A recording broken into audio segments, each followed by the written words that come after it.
DP. Dan Patrick. Welcome to the Dan Patrick Show. We are the most unathletically decorated show in radio history, I think. America's most revered sports talk show. Respect the position that you have. But today, Dan Patrick and the four Danettes are not here. So sitting in for Dan Patrick and hosting the Dan Patrick Show, here's Steve Covino and Rich Davis. No! Not again. What's up, guys? I take offense to that. How are you? I mean, I understand we're not really. Dan, but we're okay. not that bad, right? So, Covino and Rich on Fox Sports Radio. Steve, el hombre más guapo, Covino. And there he is, Dickie Davis, What up, guys? in the flesh. So, we've been doing this show a long time, but they ask us to fill in for Dan. We're like, Always hell an- yeah. Always an honor. We'll throw off our whole schedule to do that, no doubt. Let me just say, 3.5 hours. I'll do school pickup instead of drop off. And by the way, East Coast friends, you got it right. After Labor Day, Oh, yeah.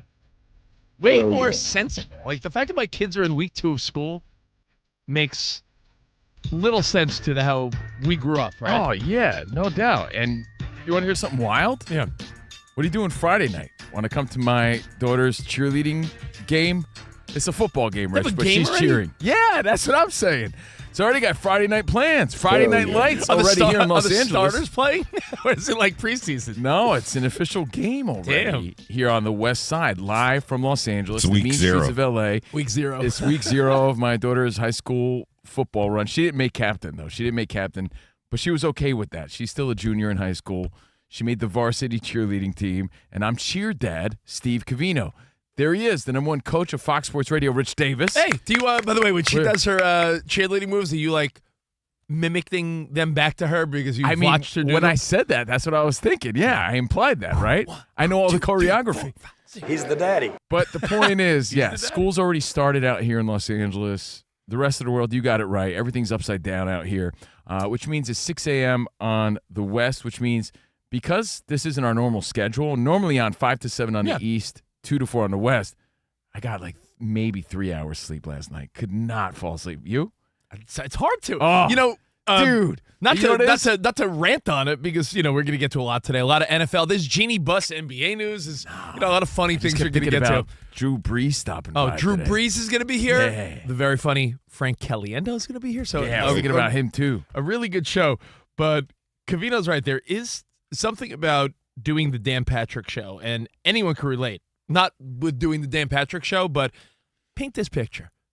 You book an early morning flight. You're so in your head about like, well, I got to make sure I get to the airport there. I can't oversleep. I can't do anything, that you really can't chill.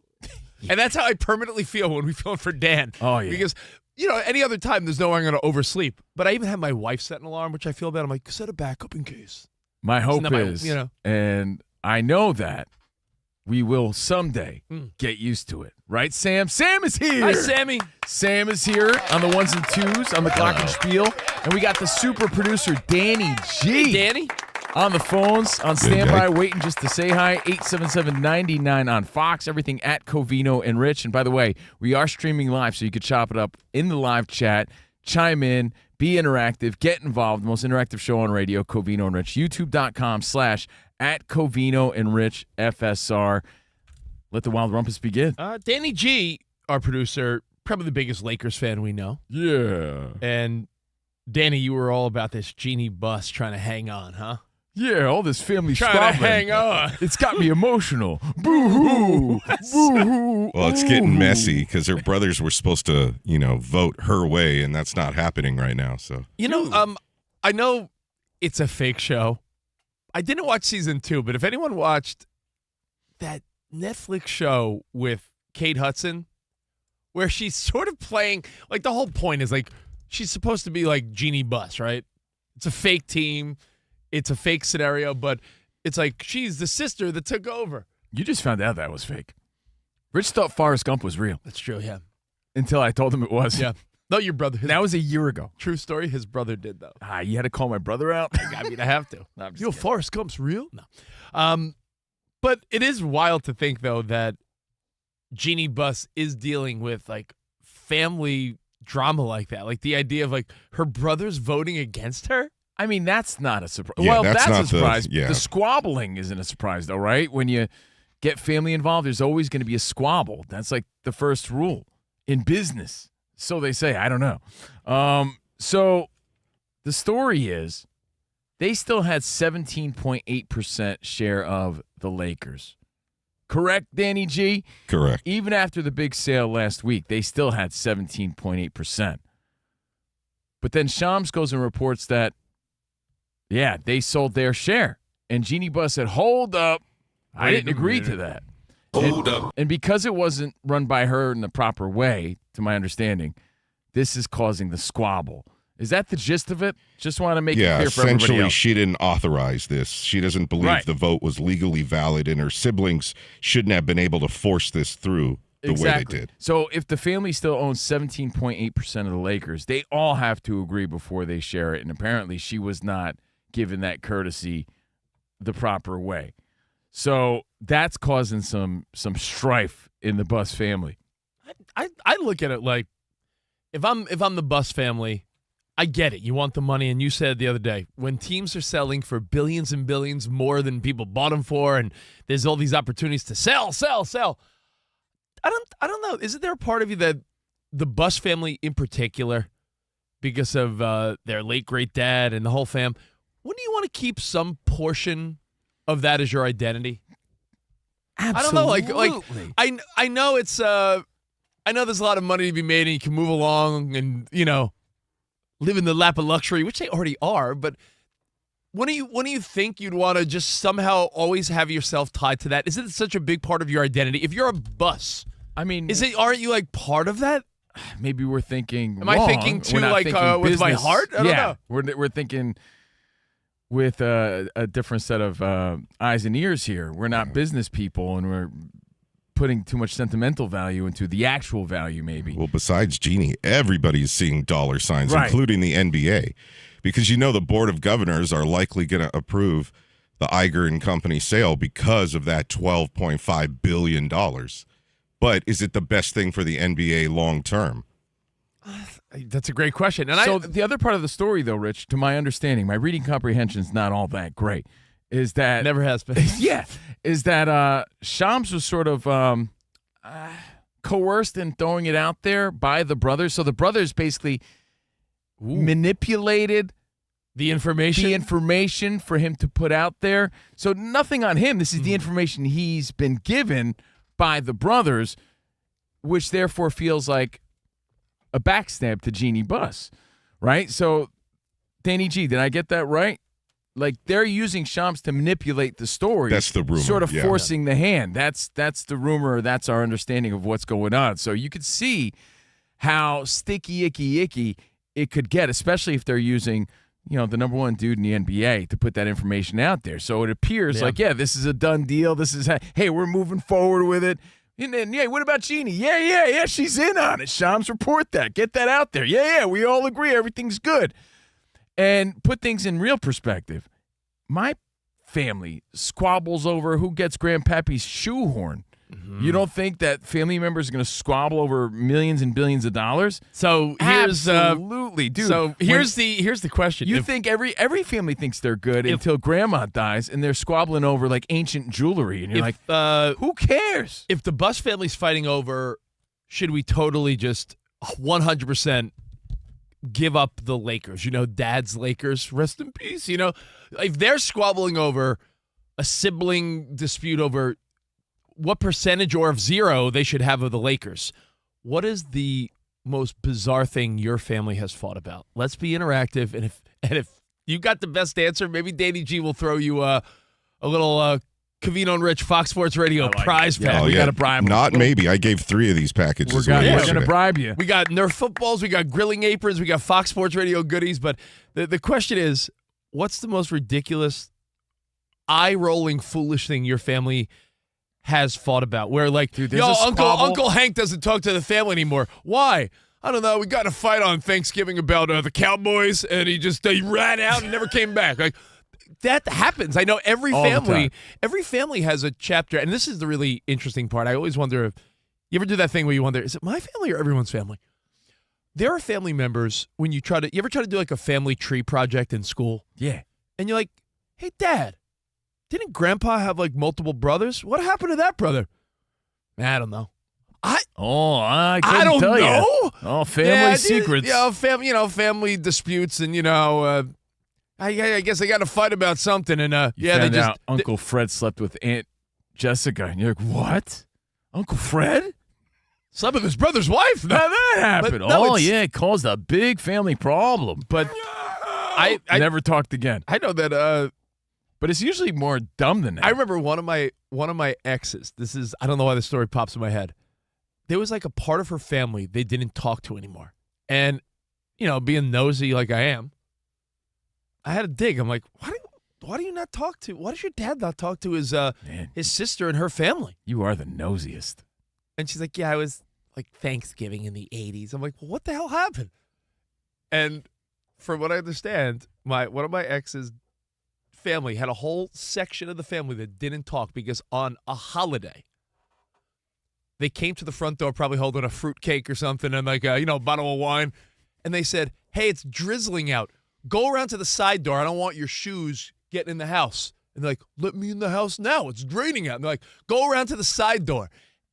And a lot of Italian families on the East Coast don't use their front door. Yeah. Sometimes it's like, it's winter protected, or they never use just for it. looks. Yeah, it's for looks. Like, use the back. We don't use the front door. Decorative. It's ornamental. Hey, Tony, we don't use the front door. Yeah, but it's raining. It doesn't even open. Get in the back. Use the cellar door. How many Italian families on the East Coast did you know that didn't even walk through certain rooms of their house? That's what I was thinking. They don't walk through the living room. It's ornamental. I had so many friends growing up in Jersey where you didn't walk through the front. Don't walk through the living room. Ever. My mother will get mad. Yeah, my mom just vacuumed the floor. It's decorative. Yeah. So I remember that. So that's why the family doesn't talk. Yeah, that's why the family doesn't talk, because they made him walk around the back in the rain. In the rain to the side door, and because never of that, talked yet. It's like, can you believe Screw this? Come on, Gino, we're leaving. and hence we don't talk anymore. But come on, it's Thanksgiving. We're leaving. Oh yeah, that could cause a fight. Definitely. It's always holidays too. Like you said, tensions are high. I heard a conversation yesterday go down. I saw a study recently that my said, mom said I started a family fight. I was like, me? I'm in California. What about the ridiculousness of, no matter what side you lie on, you don't think there's certain families that are like, we don't talk to mom or dad anymore over politics? Like, politics is a killer of families. But I want to hear the funny stories, not like, Why? These are fun. Not like, I want to hear the ridiculous ones. I don't want to hear like, dad likes Trump and your sister doesn't. Like, Nosy Rich doesn't want to like get to the bottom of it. But I'm always so intrigued. Like, wait, what happened? No, and it's usually someone who got drunk. Yeah. It's usually someone said some offensive Truth stuff. comes out. I just recently heard one of my other buddies say like, yeah, we don't know if we're going back to the East Coast for the holidays. Why? This summer something went down. It always happens. You know what is happening too, I think, just in our society? The older guard doesn't get the respect from the younger guard, and the political differences are so stark that they can't even sit at the table together. That's ridiculous. You should be able to sit with anyone. No, have it a happens conversation. a lot because there's just a totally different outlook on what's going on in the world, and it just can't vibe. Backtrack it's the snotty attitude of the weenials. Backtrack They don't have respect for the old people like we did. How did you start a fight in the family? Oh, well, I did reference one thing that is true. When my grandma died, right, they didn't talk for like 5 years, siblings, over like who got jewelry and stuff. And nobody's hurting for money. No one you would ever think would fight over something so silly. You think your but family's everybody above got this? so possessive about the most random things, and it happens to everyone. You think your family's above this, but and then I see the jewelry, and it looks you want this? It's like ancient relics from like 150 years ago. Sometimes maybe what is this? Was this buried in someone's tomb? It was on the Titanic. Yeah, like how did you? This is what you're fighting over? These shells and coins from a pirate's treasure? What is this? Is this from One-Eyed Willie? What is this? Mayan relics? Why would you fight over this stuff? It's the oldest looking stuff, but they're like fighting about it. I remember when my grandfather died. I remember random relatives I hardly knew came out of nowhere and started trying to like go through my grandparents' stuff, and I remember my That's mother being like, wild. "Who's? Yeah, that's why just- is like why are these random aunts and uncles here, Bro, that's Here to just rifle that's through your just- things. Yeah, that's just trash behavior. Every family You has know, a trashy. you want every credit- family has a trashy section of the family that Yeah. shows up in You know those what I moments. call it? You know what I call them? The others. The others. Yeah, the others. And when all the mutant relatives start showing up, they start, rummaging through Grandpa's National Geographic collection. Hoping there's like Who's money that? in there somewhere. Who are the others? Would you fight over a Mickey Mantle rookie? Oh, see Because something? when my Uncle Billy in San Jose, California passed away. Not Uncle Billy. Yeah, Oh. Uncle Bill. He had baseball boxes and boxes of baseball cards, and he collected from all the decades. And everybody knew that there were some mint condition cards worth a lot of money. Oh, Honus Wagner. I'll take this one. No one knows him, right? Truthfully, Danny, when I was a kid, I stole all of uncles and grandpa's baseball cards. I got them all. Now the family might know, but I got them. And you So doodled nobody- on them, didn't you? What would you say? You doodled on No, them, I didn't you? didn't. I'd kept them all, dude. But that caused the family squabble for real. Yeah. But that's a lot Because of money. If it's because mint. we had family members who were going through the things and then supposedly gathered all the baseball and football cards and basketball cards and, gave us each a stack of the cards. And I got my stack, but trust me. Can I get the a deal? Pete Can I get a Rose different rookie, stack? Yeah, the Mickey Mantle rookie, all those priceless rookies were not in my stack. Danny G got the Don Assy card. He got I got Rusty Staub. he's like Bobby Meacham. I don't want Who's that. this ginger? Oh, Danny, Rusty Staub's great. Yeah. No, it's as I turn to my right on TV, there she is, Jeanie Buss, and That's how we got here, by the way. yeah, the She's Lakers contesting the family sale of the Lakers.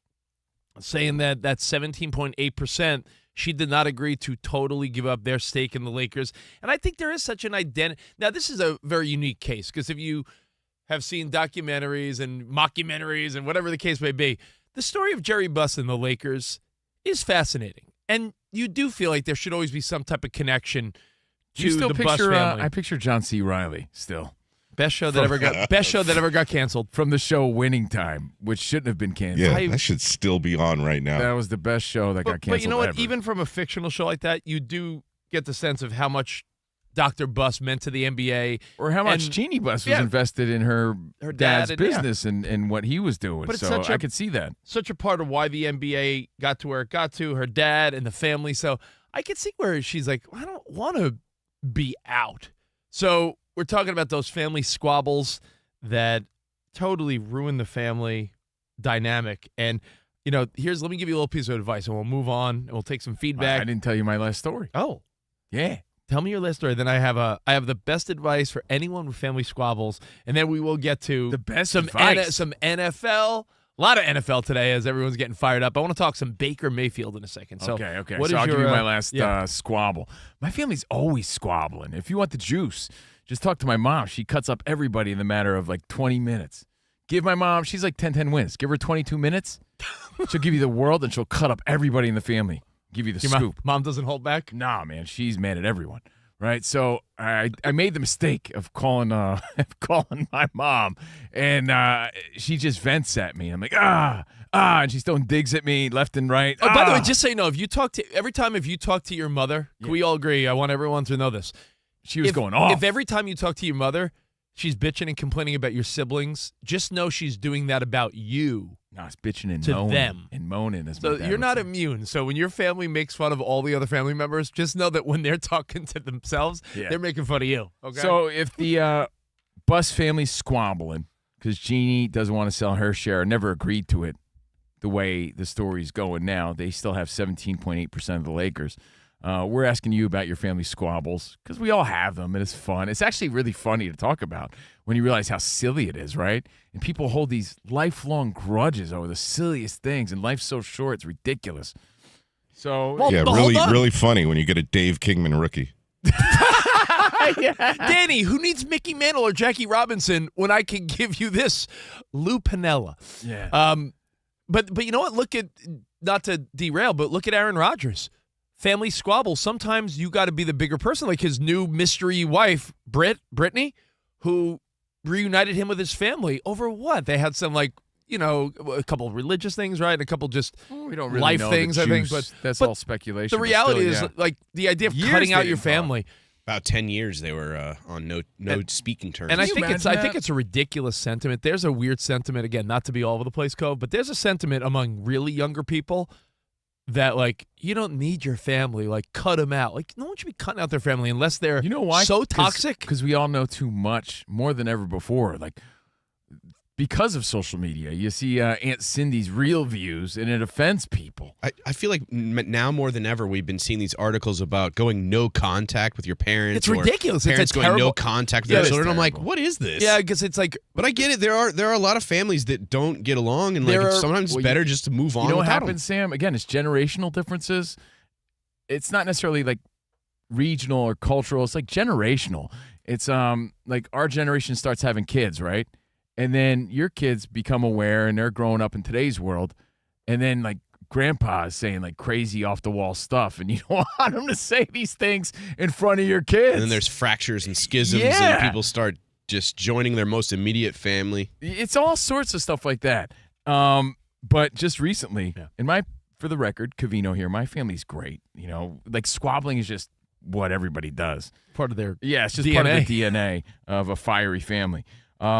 So I was there a few weeks ago, and I happened to be there right around my milestone birthday. That's what I'm going with. milestone birthday. Yeah. I Big time birthday. I don't need to give out the details. I'm grown, all right? Covino's, I'm grown. 85. Still the youngest in the game. He lives on a sundial. Yeah. So, you know what? I'm forgetting how old I am now. Sundial. So, yeah, sundial's broken. But anyway, my family were just happy to be there. Like, my immediate family, most of them were there. It's hard to get everybody there at the same time, but they just happened to be around. And my mom and dad were like, you sure you don't want to do anything, Steven? And I'm like, nah, I don't want to do anything, Mom. I don't want to do anything. That's it. I just was sticking to my guns. Like, nah, what do we say? I don't want to celebrate. Yeah, I just wasn't feeling it. I don't want, period. So my dad and my mom were like, hey, Atencia, he doesn't want to do anything. She's like, Steven, can't we even get him a Carvel cake? Fudgy the Whale? Yeah, so I was like, so I agreed to that. Cookie I was Puss? like, you know what? There's kids there. I got my nieces and nephews like in town, right? And I'm rarely home. I'm like, yeah, get a Carvel cake. Get Fudgy the Whale for the kids. Absolutely, right? So we just had a regular, like, Dad grilled up burgers and dogs. This is the truth. Dad was like, hey, what do you want? Hot dog? What do you want? Burger? What do you want?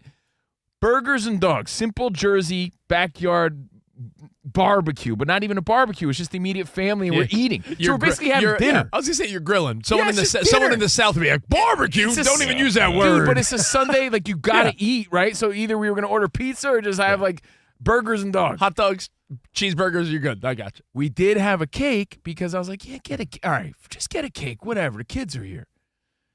And it comes out, or it happens to be news that I had a cake, and people, we celebrated my birthday. So my aunt and uncle and their kids who live in the town weren't invited. It's like, no, we weren't doing anything. So then my dad was like, hey, he didn't want to celebrate. The word gets out. How did it get out? I guess, social media, or someone says, like, yeah, we had a cake for Steven. And then Uncle Joe's like, they had a cake? No one told me. Oh, I And guess we weren't Cookie's- invited to and Steve's Cookie's like, party. yeah, exactly. And it turns into that. And it's like, no. I didn't want a party. I was just there. I didn't want anything going on. You had cake, though. But we had cake, and because we had cake, it appears like a party. Big event. Had cake. Left out. So guess Had what? cake. They weren't invited to my big milestone birthday party. Meanwhile, There's no party. I was being Hot like dogs. Hot dogs and that. You I throw was some being dogs a big on. emotional baby. Like, I don't want to celebrate. no. And my parents were just like abiding by that. Oh. So, things like that happen, man. Well, Jeanie Buss, Buss family, we wish you well. If I'm the Buss family, I don't know why you'd want no affiliation with the franchise your dad not only put on the map, but made, next level. Like, you the could Buss see family. that she's the one Yeah, that you would know why, wanna Rich? keep it. Because they're older now and they want to cash in. want to cash, I And know. they want their to family, yeah. their But is kids, it and their- but- sail a yacht into retirement. Yeah. They're not passionate per se the way Jeanie is. But the And Lakers, they never the see- Lakers and they standing, weren't successful running the team the way Jeanie was. I not sound like a jerk, but it's not like they're part owners of like the Charlotte Hornets. This is the Lakers. Like, and your dad and your whole family synonymous with the Lakers. I'm just shocked that the Buss family is like, we want out totally. Like, yeah, the money's big now. You're right. Billions of dollars will change someone's mind. But my one piece of advice, and I know we're going to get to NFL and Baker next. Can't wait. It's just simple. Rich is like the Dr. Phil of the show. Don't take or want anything. I've made it abundantly clear to my parents, my wife's parents, everyone. I'm like, when Such you guys, a liar. Didn't you get your grandpa's pogo stick? Shut up. Rich fought for that. I want his bicycle pump. Didn't you get his toupee collection? Rich got his Uncle Bozo's tricycle. Rich wanted it. But I've already heard like family members be like, well, this piece of furniture is antique, and this was some of your great-great-grandmothers in Germany. And to me, I said it. I go, listen, this came from the old world. Yeah, you don't want their Hummel collection? I'm going to let it be known. I don't want anything. I've told my wife's family, whatever you do in your estate or will or whatever, you figure out who gets any heirlooms. If you try to you don't want any heirloom. If you try to figure out who gets the family shoehorn, like I said, I don't want. I'll take the. Rich has the family clown horn. What are you talking about? I don't want anything, and I think you should take the same lead. You don't want to fight with your family. Do you still want to talk to your family? Don't ask for anything. The end. All right, listen, we have more Covino and Rich in for the great Dan Patrick, the DP hat trick. And coming up next, we are going to talk some NFL. Start thinking about Baker Mayfield and whether or not you believe he should have passed up on the deal they offered. And we'll get to that coming up right here on CNR. All right, well, serious question, Rich. Yes. Have you ever wiped with a dry piece of single-ply toilet paper and wondered, is this as good as it gets? It's not. Wasn't there a big family fight at your house? Because when company came over, you said put away the dude wipes. You made them wipe. You made them wipe with like old-fashioned toilet paper. Big squabble. Yeah. Gets a lot better thanks to the wet, extra-large cleaning power of Dude Wipes. And when we say extra-large, it means business. No matter what the size of your mess from top to bottom, Dudes has you covered for a confident clean. They comfortably clean up whatever TP leaves behind. No more maintenance wipes. Debris? No way. Irritation? Not a chance. It's time to make the trade of the season and switch from TP to wet, extra-large Dude Wipes and start experiencing the confident clean of Dude Wipes. Made from 99% water and plant-sourced fibers, coming in a variety of scents and sensations like mint chill and shea butter to protect your end zone. Oh, shea butter. Join the movement for cleaner movements and live a skid-free life, man. I've been saying that forever. Available at Amazon and at major retailers nationwide. Dude Wipes. Best clean, pants down.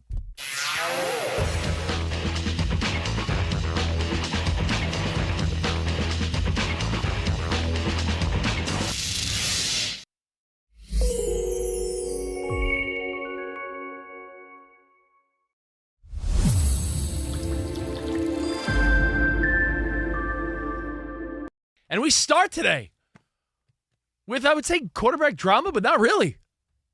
QB1 has been announced. The drama's over. In Minnesota. Congratulations to Kyler Murray. He did it, starting over J.J. McCarthy. He signed that, what was it, a one-year deal? $1.13 million. But 1 year, the $1.3 million deal. Are still paying him $35 million. So, I mean, he's doing okay. So, Cardinals on the hook for the money. Gets the starting job in Minnesota. J.J. McCarthy, 2 years removed now from being the number 10 overall pick in the NFL draft. Going to start the season as a backup. And as Kevin O'Connell said, what are you opening over there? New disinfecting the. You could have focused and rolled with it. I didn't know you had the attention span of a goldfish where you couldn't concentrate. You didn't have to acknowledge it. Not everyone can hear. To me, it was like, when someone's chewing on carrots and it sounds like lug nuts? I felt like the quieter you were trying to be was like, it's like Pee Wee Herman with the balloon. Like, it was a little loud, I know. Sorry. Anyway, Kevin O'Connell said that he showed enough of his command of the offense to merit the nod. Showed, by the way. That was quick. Showed enough? Show enough. Who's the master? Show enough. No, he said that he showed enough, which to me that's like, when I'm looking for a real sweet response from my girlfriend, like, hey, that dinner was great, right? What'd you think? She says, it was fine. Like, that's a weak-ass response. Like, showed enough? Might as well be like, yeah, he was good enough, fine. That's not really that great to me. To me, he's a banana peel away from sitting the bench himself. That's how I get it. I think J.J. McCarthy's like right there. Well, we knew he got off to a really good start because if you flash back to the first day Vikings had fans in attendance at their OTAs. Kyler Murray threw that sweet long pass, and I think it was a couple hundred fans there in attendance, but they were going nuts. And everyone in the comments were like, "Yo, chill, it's practice." But right from the jump, the Vikings fans seemed excited to have Murray in the back. Dude, he's an exciting player, no diggity, no doubt, but showed enough. And that is the quote, by the way, showed enough. And I know I'm really dissecting this and overthinking it, but like, if people asked you, Danny G, how'd you get the job? Or Covino and Rich, how the hell did they get that job? They showed enough. No, you want to hear like you earned it, you did a great job. Yo, man, you really turned some heads. You're the guy. Like, showed enough is like, sounds like you barely did enough to get that job. Kevin O'Connell's thinking, listen to this guy dissect my words. I really don't. I don't like that. If someone said, well, they showed enough to get it. Like, no, I want people to think I'm the best, and that's why I got it. You got to pull the Kramer.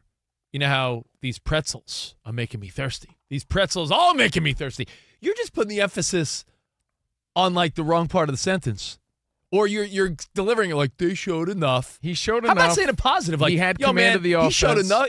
I look at it. He's new to the system. He showed enough already to get the nod from me, man.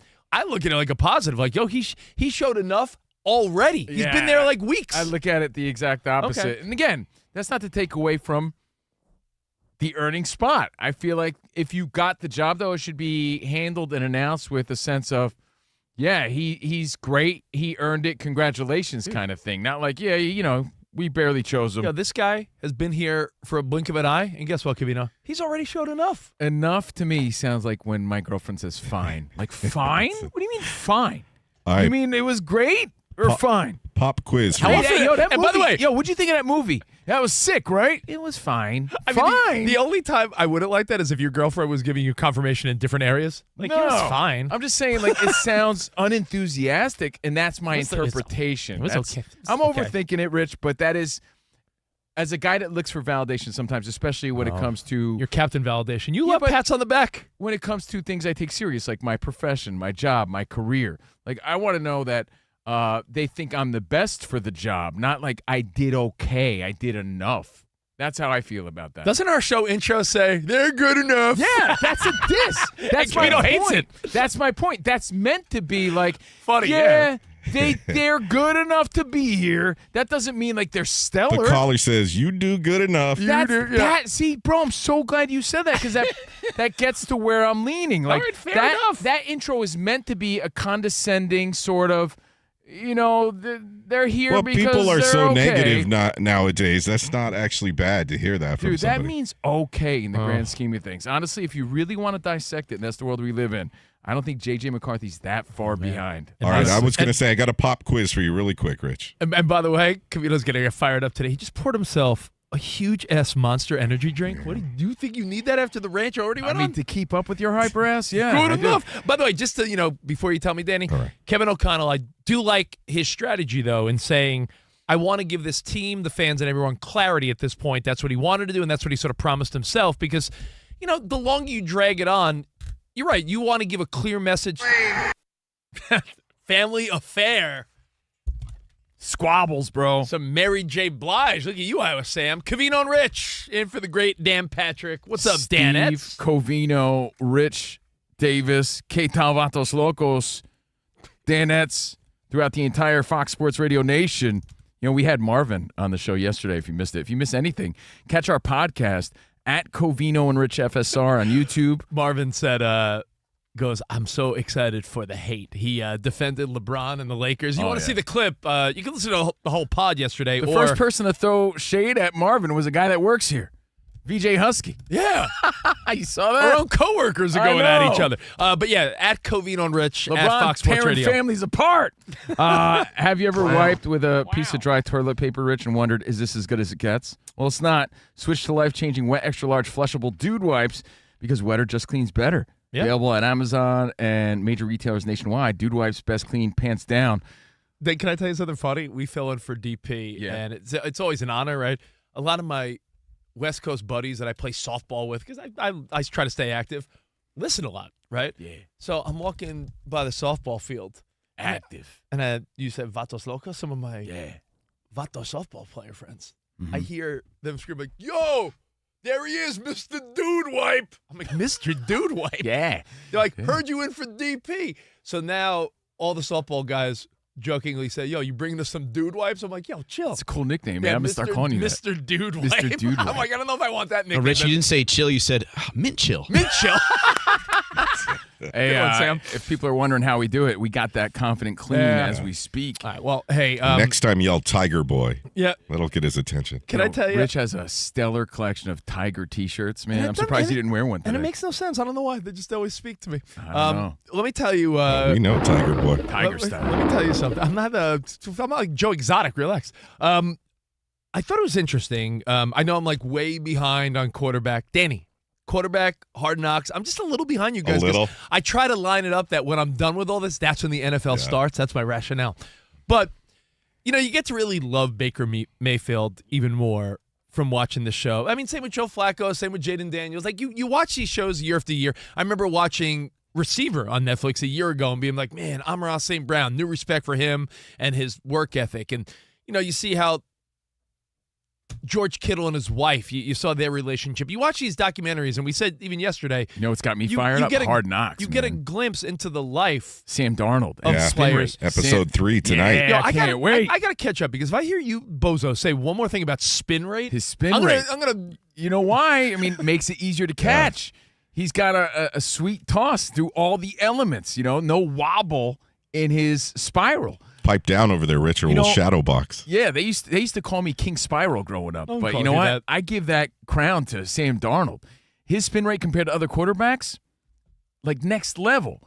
And you're right, the chemistry, their whole chemistry was built on shadow boxing. You know when kids play like that high level rock, paper, scissors game, like look up, they look up. You know when they do that thing? Shadow boxing? They say the Seahawks built their entire team chemistry on that game alone. You have to do the ninja sound effects when you play. Yeah, I can't play that. I'm not quick enough for that game. When you watch those shows, because they're all fantastic, right? Quarterback, receiver, Hard Knocks, and you said it all goes back to the days of 24/7. Yeah. Get hyped for a big fight. You do get that really fun insight behind the fighters and the players that we all root for. And Baker Mayfield, what a great story when you really do see the journey from, like, you know, probably a little arrogant, little overly confident young kid to a guy that was humbled, a guy that works hard, that plays with a little bit of his chip on his shoulder. It's a really great story.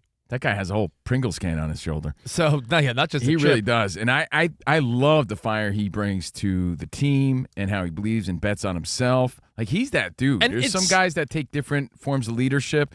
He's that rah-rah, pump you up, let's smash helmets kind of guy. Well, I don't know who you're smashing helmets with. And you know what's even cooler about it is you see the family side of Baker, and it's a nice story to see. This is quarterback on Netflix we're talking about. And just sort of funny how, like, when he first met his wife, they were, like, set up, and she Googled him, and the old Baker came up on Google when you're like all the not-so-great things about young Baker. But when you look at You mean like when he was on that TV show Cops? Exactly. I think of Baker Mayfield, and I love the idea of betting on yourself. We've seen this go wrong, and we've seen it go right for players, right? Like, there's been many cases. Remember Juan Soto was offered some ridiculous deal with the Nationals? And people are like, how on earth can you pass it up? It was like, some like $500 million deal for a lifetime. And everyone's like, look at this guy. You know, a couple years later, proves himself with multiple teams, including your Yankees. And, you know, Mets and Steve Cohen give this guy, the biggest contract ever. Betting on yourself. We've seen it in the NBA where guys bet on themselves, and then the next year they're playing for like a 1-year, $5 million contract, and it's like, oopsie. Your thoughts on Baker, knowing that he's playing that final year, 3 years, $100 million, which at the time felt like a very fair deal. But now that we see Baker is the Baker we thought he would be early on. He's a leader. Well, last season, they came out swinging, but then they fizzled. That was the thing. It was like the tale of two seasons for the Buccaneers. If you're Baker. Remember, he was like MVP, like first half. 3 year. Yeah, he was in the conversation. Yep. Keep in mind, 3 year, $100 million. Now, there was a speculation of Baker, like, turning down a 2-year, over $100 million deal. And they couldn't really come to terms. He wanted more years. If you're Baker, do you bet on yourself again? It's a risk. Or do you because feel like if anyone's going to offer you you gotta love over it, $100 million for 2 years and you're 30-ish, do you take that? Or do you feel like Baker, because they could bring in new coaching, that you don't know where the direction of that team is going? You don't know where your health is going to be. And you don't know where your health is going. Especially a reckless player like Baker Mayfield. The reason his second half wasn't as stellar is, well, multiple reasons, but he was banged up, dude. He was banged up big time. So when you're banking on yourself, you're risking it all because you don't know how healthy you're going to be. But, man, it's inspiring. I give him props for that. Do you love the idea, Danny, of betting on yourself? If you're Baker, would you have been like, yeah, let's add 2 more over $100 million? Or do you take the money and Or run do you say, no, I'm going to finish out this contract and then hope we're over 500. Yeah. Hope we're a playoff team. Hope I stay healthy. And then if the Bucks don't want to pony up, maybe there's another suitor. I mean, there are 32 teams, but so many teams, when you look around the league, I know it sounds ridiculous because there's always teams in need of a quarterback. But I feel like when you go team by team, there's a few, but there's a good 20-plus teams that you feel like are pretty locked on who they have. Yeah, for Baker's long-term goals, this is a good play for him because if he hit free agency, he'd command around $53 to $55 million annually. So, but that's crazy. But if he's pass up, if he's productive this year, you think they'll extend the years on that in Tampa? Because that's he wants more years. Like they might say, yeah, it was 2 years, $100 million that he passed up. Right? They didn't work it out. But how many years did he want? 3 or 4? Did he want 5? He's going to want one of those longer deal contracts. So your thoughts on Baker? And what's wild about it is, when you're watching quarterback and you just know his life and where it's going, he's having kids. He's got his family going on. He's a smaller guy in the league who puts his body out there. You're surprised that he doesn't take, just for security reasons, the $100 million. Because think about it. When he first went there, what was the deal? Remember? But you got to respect the first year was what? 1 year, $8 million, right? Yeah. And then he proved himself. I don't know. If someone throws that kind of money at you with the family, like most people would take it, but he's not most people. That's why you're like, wow, man, I can't believe he did that. And Rich, according to reports, Mayfield's target was a 3-year deal. It's 3, so right? Only he just a wanted year that off. one. So he wanted that extra year. That one extra year. That extra year and that extra $5 million per season. Yeah, 1 year. But you got to really believe that it's about knowing your value. Right, that's the real core of it, right? If I don't get it here, I would have got it somewhere else, or I'll get it somewhere else and I'll prove to you, and now you're going to have to pay me even more when I show you. But again, all the risk in the NFL when you're taking hits like that. Rich, I don't know if you got there yet in quarterback, but he shows when he hurt his arm, and that's when things started going a little haywire last year. Dude, he was so bruised and so hurt, man. It was ridiculous the conditions he was playing under. And, we don't consciously think about that all the time. I've quoted this before. Remember your boy Kittle said it's like recovering from a car crash every weekend? Yeah. We're like, man, they're really stinking. What's going on here? We're forgetting how hurt half of them are. I mean, to quote Emmitt Smith, said this on our show back in the day, after week 1, no one's 100%. Exactly. So he is up. taking the risk, but as who was it? Bob from La Bamba? Life's a risk, Carnal. I forget who said that. It's always somebody. It's always good when you quote Bob from La Bamba. That's when you know that's when you know the conversation's over. So, but that's about knowing your value, Rich. I hate bringing other sports into this, but it makes me think of like that Trent Grisham deal with the Yankees. Like they signed him for a 1-year, $22 million plus qualifying offer. And he knew he wasn't going to get that anywhere else, but the Yankees were hoping that he did, and he jumped on that, and now they're stuck with him. Your thoughts on Baker, we'll get to that. Plus, within 20 minutes, Frank Caliendo joining us here on Covino and Rich in for the great Dan Patrick on Fox Sports Radio.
Rich is about to talk NBA.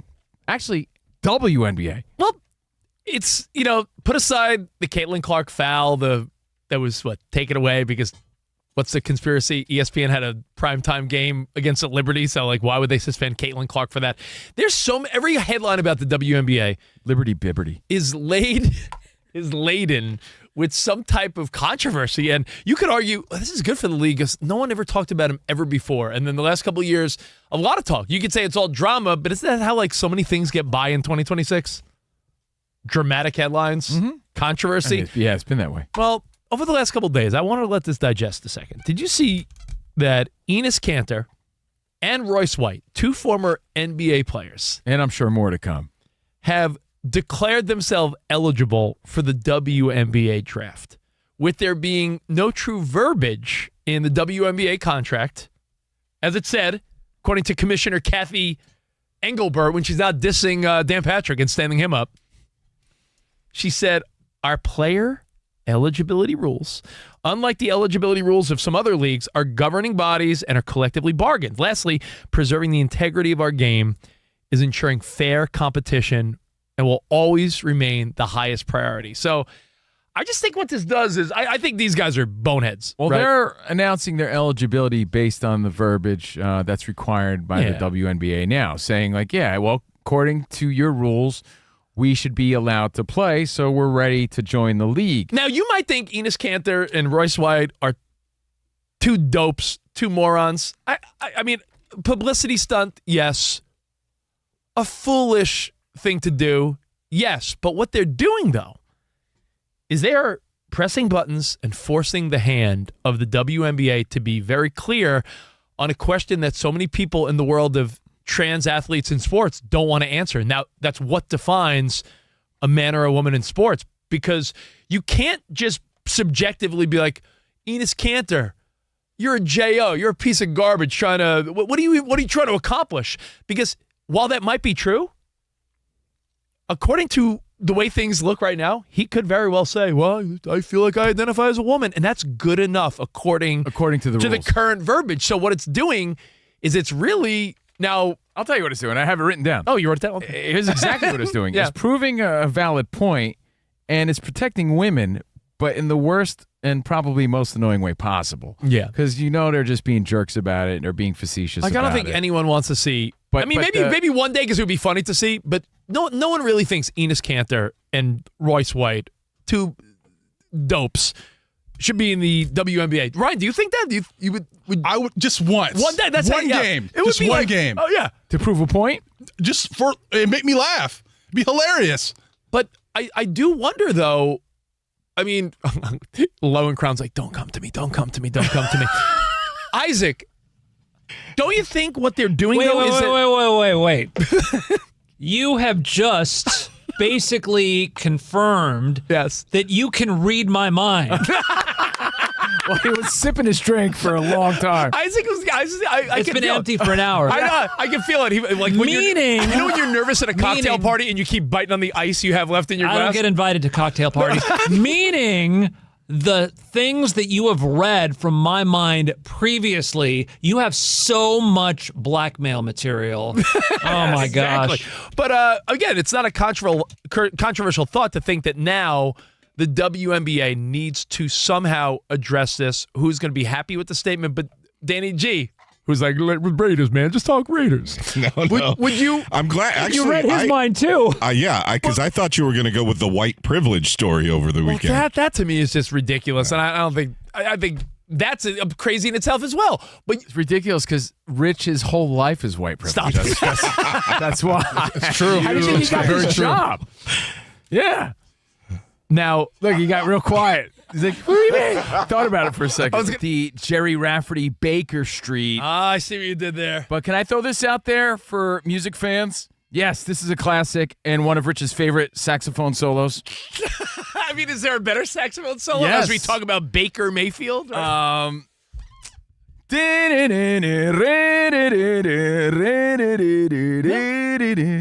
kind of reminiscent. That's a good one. Oh, Careless Whisper? Yeah, Careless Whisper is a good one. How about Well, you play a lot of Yanni stuff at home, right? But that's a different instrument. He's live at the Acropolis? Yeah. But I wanted to say that there's a Foo Fighters cover of that song that's pretty cool and a little underrated, a little unknown. How Big about music Smooth fans. Operator, Sade? Oh, yeah. Rich plays the sexy phone to that one. You play an instrument when you were a kid, Sam? Yeah, I played piano and I was in choir.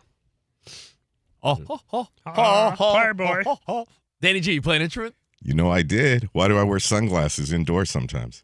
Because you think you're Bret the Hitman Hart. Yeah, besides that. Because you think you're Cool Mo D. Rich still has not watched that famous Tom Hanks movie that it was homework for you. Remember, Rich? What did you play, That thing Danny? you do? Oh, you played the drums? Yeah. Yeah, bro. He was the lead drummer in the Oneaters. You don't know that? So, yeah, we all did. You know what? And for some reason, life always wanted you to separate music and sports, and we say, nah to that. Covino and Rich live from the Fox Sports Radio studio in for the great Dan Patrick. Well, and remember, after the show, the podcast goes up. Danny G throws up our podcast. Search Covino and Rich wherever you stream. Follow, rate, and review 5 stars, please. And we're streaming live right now, or you could watch it later on YouTube at Covino and Rich FSR. And we suggest you chime in and say what's up because we have guests stopping by. We got Frank Caliendo and Hall of Famer Drew Brees. Yeah, and then tomorrow, speaking of music, Danny, is it official? It is official. Yo, Ice Cube One of my favorite rappers of all time. is going to be here tomorrow, so Let's that go. should be fun. That is cool. All right, so a lot of big, fun things happening here. Filling in for the great Dan Patrick, DP, Covino and Rich. Now, Danny, I did not look because I want to play a little guessing game, right? You said the Nielsen ratings Yes. for the NFL, It is Nielsen's local NFL fandom index. the fandom index. Yep. All right, now this is not total viewers. This is what team has their city locked in the most percentage-wise. So they use 8 individual metrics to quantify their local NFL fandom index: apparel purchases, event attendance, streaming, social media following, TV viewership, radio listening, betting intent, and overall interest level. Holy crap, that's a big index. Yeah. So if you account for all those things Danny just So said. a lot of measurements by Nielsen. All right, so you got to eliminate the teams that sometimes get blacked out. I you told you got to guys- eliminate the teams that you never see anyone wearing Yeah. their jersey. The headline, by the way, I told you guys who the number 1 fan base was. And Danny gave us because the headline was Buffalo Bills, correct? Right. So we'll just give you the But number that 1 doesn't right off the that bat. doesn't shock me though because the Bills they got the Bills Mafia. Everyone in that city eats, breathes, and I'm surprised by poops the Bills. Why? That's because if you live wouldn't in think the upstate New York, Cowboys, but you wouldn't think Cowboys immediately. I As do. far but as international, I- that's a recognizable I- logo, franchise. I would think that would have been number and 1. even when the Cowboys stink, they get a lot of national Yeah. games Yeah. because of their brand and This is total involvement by the fan base. total So involvement. that's cool. Think, I would think do of the Bills. top 3 You know what? after Buffalo. Cove, college football, though, does compete with NFL in parts of the South. But I will agree with Covino and say the Cowboys are top 5. Cowboys are not top 5. Why would you lead me astray? I'm surprised. And this is in the U.S. All right, I or got like one, I got it, I worldwide? got it. Cowboys are number 19 on I'm Nielsen's surprised okay. by rankings. All right, Danny, I'm going to go based on, and I'm not being just prisoner of the moment, because of the region of the country. It's passionate, 12th man, passion. You see a lot of Seattle Seahawks jerseys, and they are the defending champions. I go Seahawks. Seahawks are not in the top 5. You yell at me. Look at you. You're 0 for 2. 0 for 2. Man. So we got the Bills. Seattle is 14, tied. Bills. Yeah, they're 14. Oh, in I'm the so Tacoma. God, also counting oh, Tacoma. I'm by so the way. aggravated. Guess if it's local, the Green Bay Packers. Packers are number 3 on There the you go. list. Okay, all right. The Chiefs. Number 2 on the list. Okay. Wow, I you knew guys rallied at the very end. Okay, we'll wrap this up, and we're joined by Frank Caliendo, the very funny comedian, next here on Covino and Rich, filling in for the great Dan Patrick. What's up, Danettes? Having fun on a Tuesday, and we'll take your feedback at Covino and Rich. More next, right here, Fox Sports Radio.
I don't think Max Crosby, again, they're on the same team, should be using his wild man antics on nice guy, starting quarterback, leader of the team, Kirk Cousins.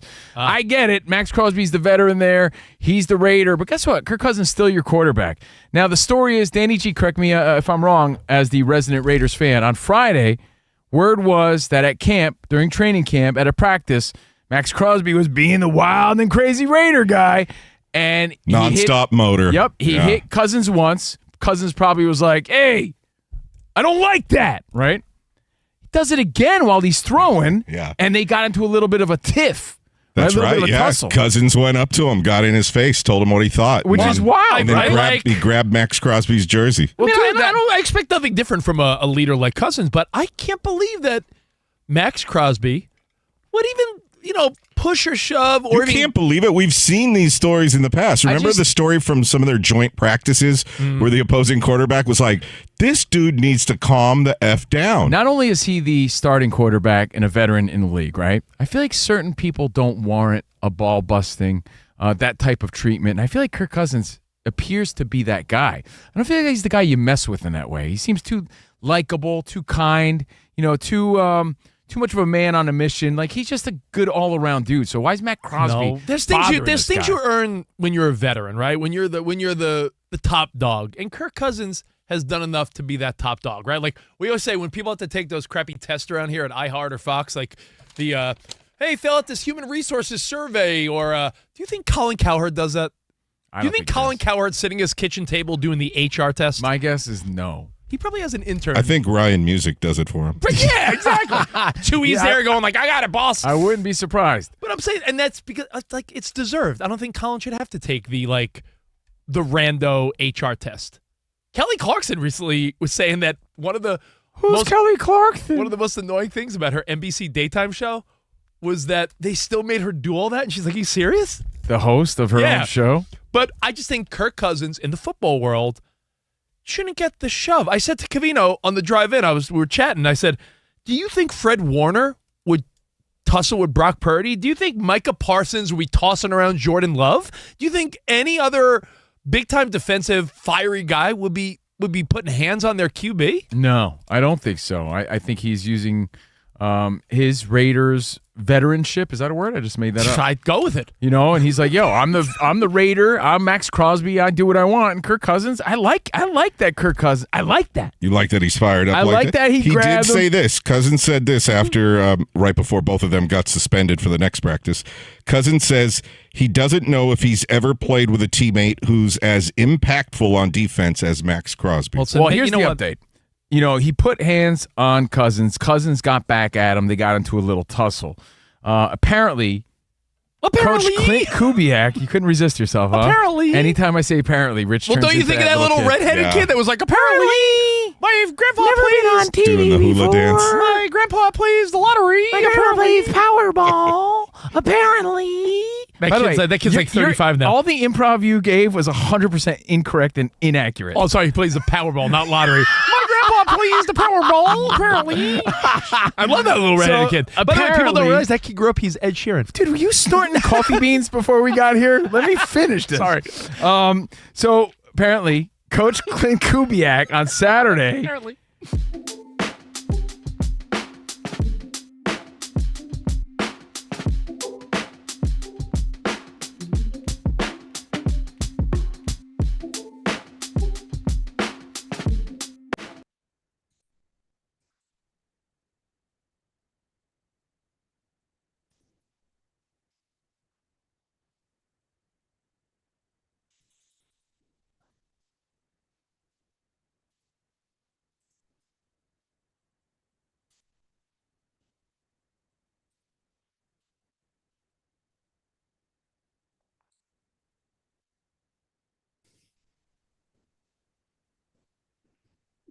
Hey, what's going on, buddies? Not those idiots. Covino and Rich.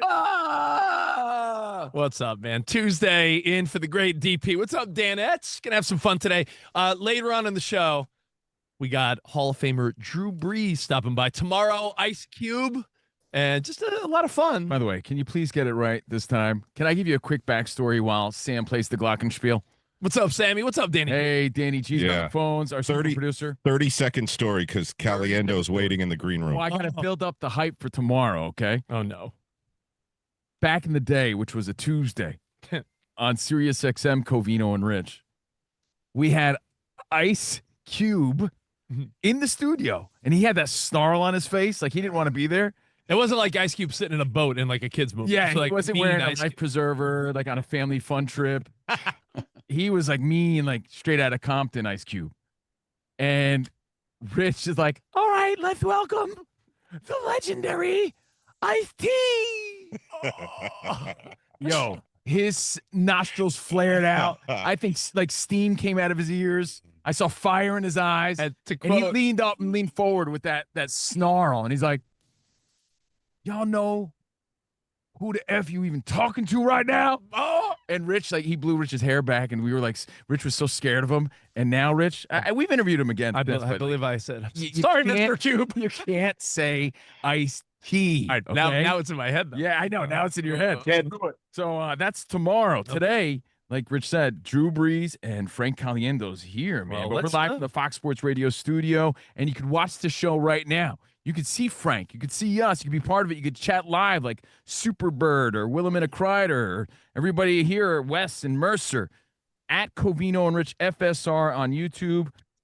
See us live. Hey, We're waving high. what's up? YouTube.com/at Covino and Rich FSR. All right, now, like you said, we got to welcome him, the one and only, one of our favorite guests, the guy that gives us time when we need it, and he's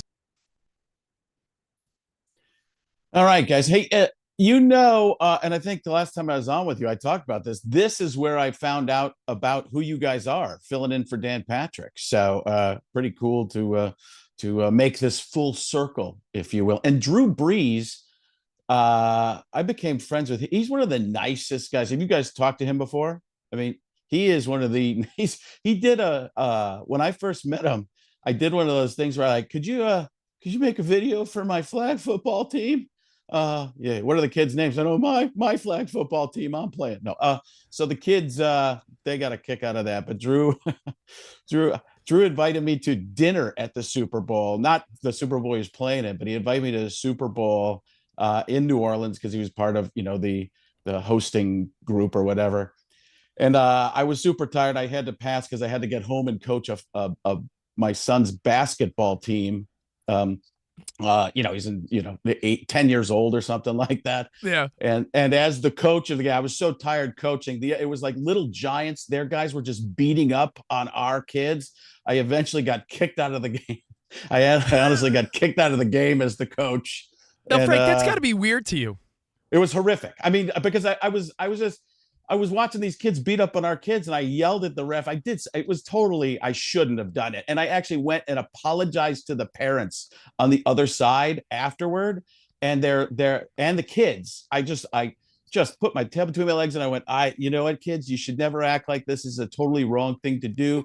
I'm sorry, parents. And after the game, they're like, okay, Mr. Hollywood. And they're just coming after me. And I was like, I'll tell you what, man, you're a jackass then. Come on, man. Caliendo goes for the goal by putting his tail between his legs, shrinking down like Fred Flintstone in the big chair next to the table. He's a tiny little guy at that point, and you're coming after him at his worst time ever. Caliendo, I can't believe you were that guy. Even here at the Little League But do you hear that echo? Am I the only one hearing the echo? No, I'm hearing the echo. Do you hear that echo, Frank? No, do you hear two of me? In our headphones, it's like, today, I consider myself so it's totally distracting. Right? That's Gruden doing. You want Gruden doing Lou Gehrig? That's what you want?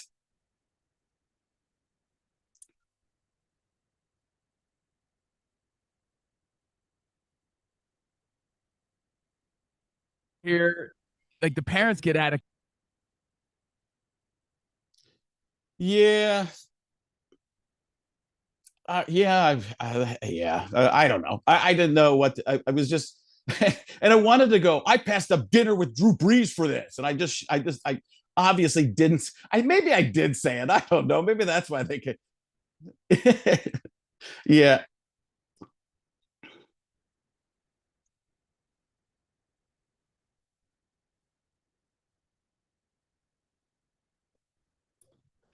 Like when I meet somebody like at the airport or something like that. Because just talking to you is good enough for me. Ye- Yeah, yeah. I mean, a little bit. Sometimes it feels like people are just waiting for it. Sometimes, but last time I was on with Dan, he got on me about it because I went to dinner with those guys. They're talking about how I just break into impressions all the time. I was like, well, maybe I was trying to impress you. You are Dan Patrick. Maybe because I could do it in the story. I'm going to add it to. So yes, maybe that's the situation. But I don't do it so much around the house and with my friends. There's nothing like that. But when somebody does meet me and they bring it up, there is a little bit, maybe give them a boom, like a Madden thing like that, or which is the worst place. Airport TSA, don't do that there. Boom, cuff me. So yeah, there's a little bit of that, but if you know me, I'm pretty much not breaking into characters all the time.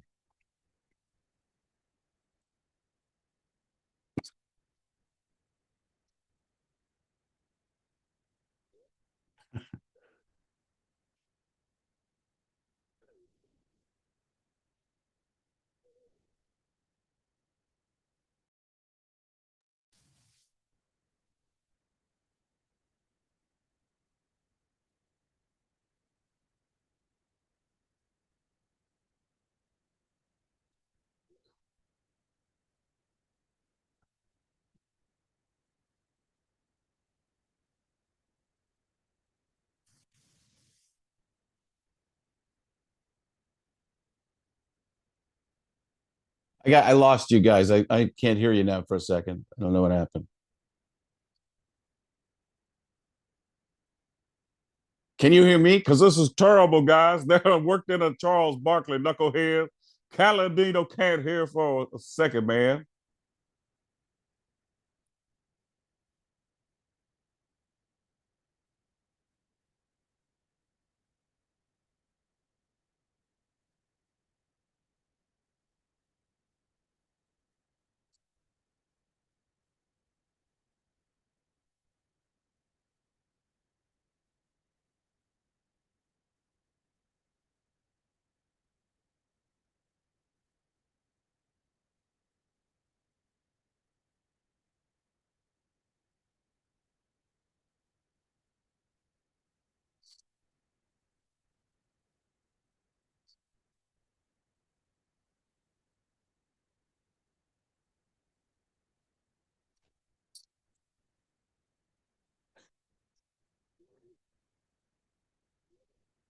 All right. So, hey, speaking of, we have other guests. We got show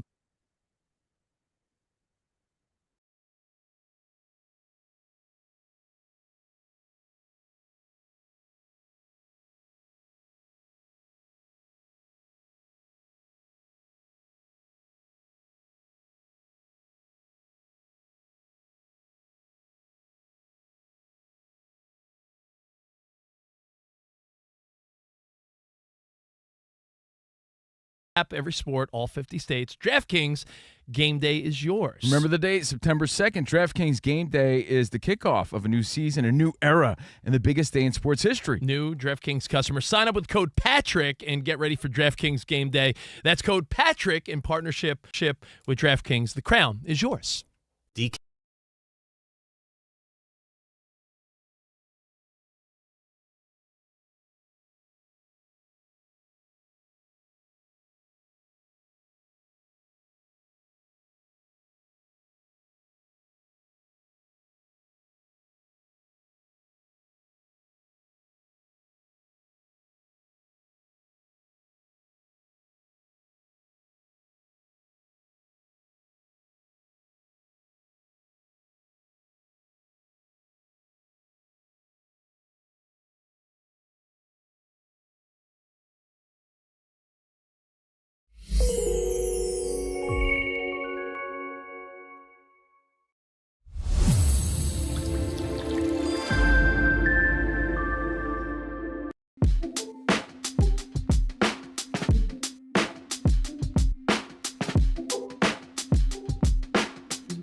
First of all, do you look at it as like, look at the huevos on this kid that wants Jaden Daniels' number? Or do you look at it as, Jaden Daniels, you played 26 games.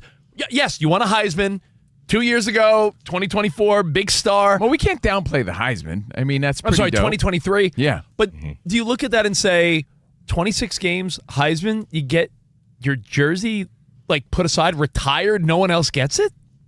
Well, let's not downplay, like, there is no higher honor. He won the Heisman Trophy. Well, national championship. I mean, yeah, but still, that's a personal accolade. A championship would have been better, of course. So, yeah, that's points against him. Is it petty? I agree. It is very petty to complain about this and put a cease and desist on his name, image, and likeness moving forward.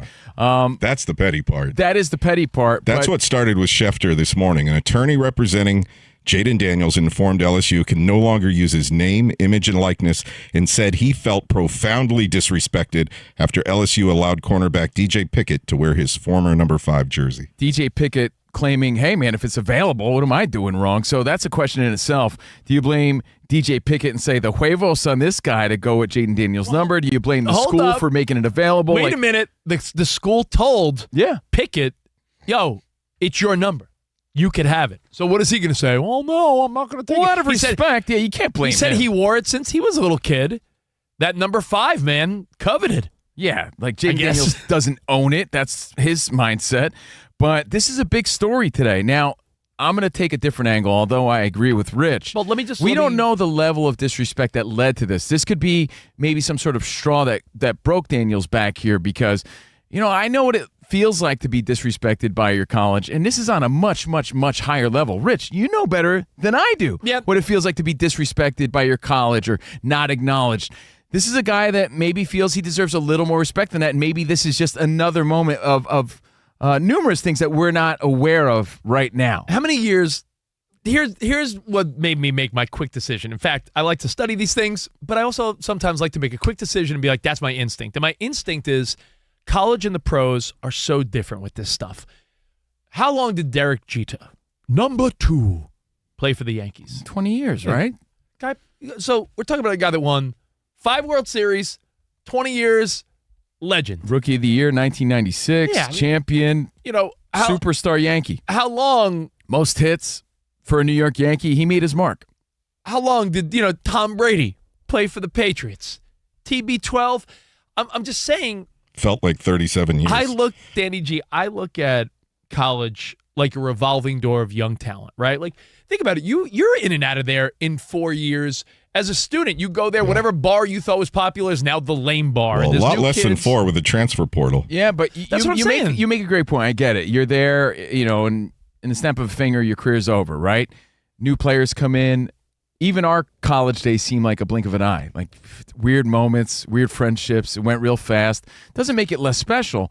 But from his perspective, I'm just challenging. I agree with you. Yeah. But I'm challenging everybody to realize that, a lot of his contemporaries, their numbers are retired. So he's thinking on that level. Caleb Williams' numbers retired. I was going through a list. There's some play, like it's not unheard of. Is my point. You're saying, yeah, dude, you can't compare college sports to professional sports. I agree with you. You're saying I agree. You're saying guys that he would call his equals in the NFL. Their colleges respected them. Your boy Steve Young's numbers retired. But remember, Steve Covino, Young, dude. It's Steve freaking Young, Charlie dude. Ward. I'm just going through the list. But this is a team-by-team basis. You're making it seem like it's unheard of. It's very heard of. Covino, just like organizations in all pro sports, some teams have all kinds of jersey numbers retired, and others don't really do that. They're like, yeah, you have to be a legend to get your number retired. I'm thinking for him to make this big of a stink, like the stink of what? 1857? Do you know this? Do you know about the stink? The great stink of 1858? For him to make a stink like this has to be an accumulation of things, not just this. That's my guess. That's my thinking. This is like, and they're giving my number away? Wait, why are we playing La Bamba? What's the tie-in here? There's always some sort of musical tie-in. Last Hour, which feels like an...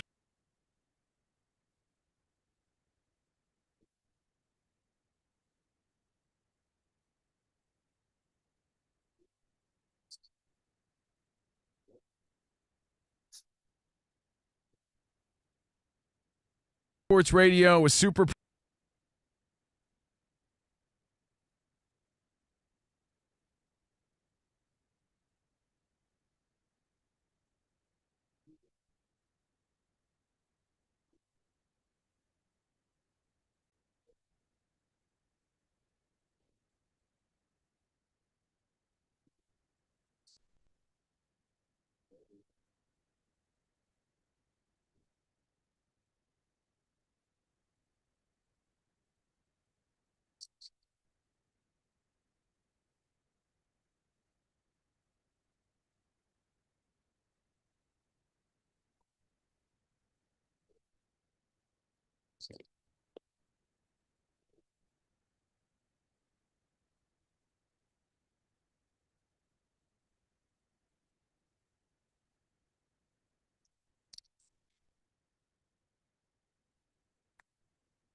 Hello.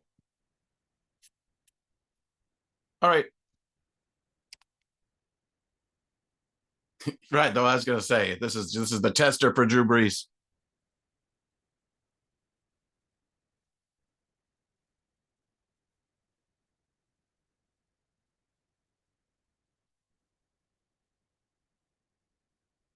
Yeah, I didn't hear how did you make fun of me? What did you say? Yeah, all right. So you killed my intro line. That's what I was going to do, was like, I was the tester for and I 100% agree with you. I mean, I have no. I'm on with it. But I told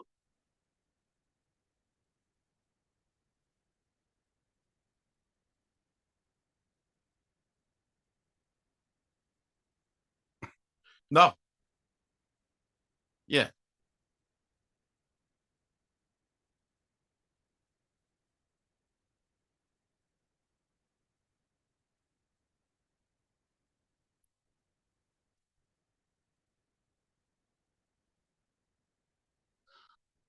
No, I usually just acquiesce and go for the money that they initially offer me. No, I hold out. I've held out on some things before. Usually people have to talk me into it a little bit, but I don't know. I'm usually pretty happy with. I shouldn't say that. I have held out for some different things, not that much. When you're talking about 50 to 100 million, I mean, I can't even comprehend that. I don't think the average person could comprehend tens, if not 100, hundreds of millions of dollars. So if you do, I can't. I don't think I would. I always looked at it when I was a kid watching Brett Favre make all that money in Green Bay. I grew up in Wisconsin. I'd be like, well, why don't you take less money and get some better receivers or get the defense? But that's just not the way. When you have all those agents around you and people talking to you about that type of stuff, your mindset's a little different. You do want your value. You don't want to be treated crappy. And the owners are making a ton of money. I think that's the way they're looking at it. The league's making a ton of money. The owners are making a ton of money. And why shouldn't I make as much as possible? And maybe they don't trust the owner to put the money where that quarterback thinks they would put it. I'm sure that's happened to Baker Mayfield, where he's been. He's like, well, you told me I was going to, if I took less money, you would do this. And that doesn't happen. That's the type of thing you can't trust that. It's business. I mean,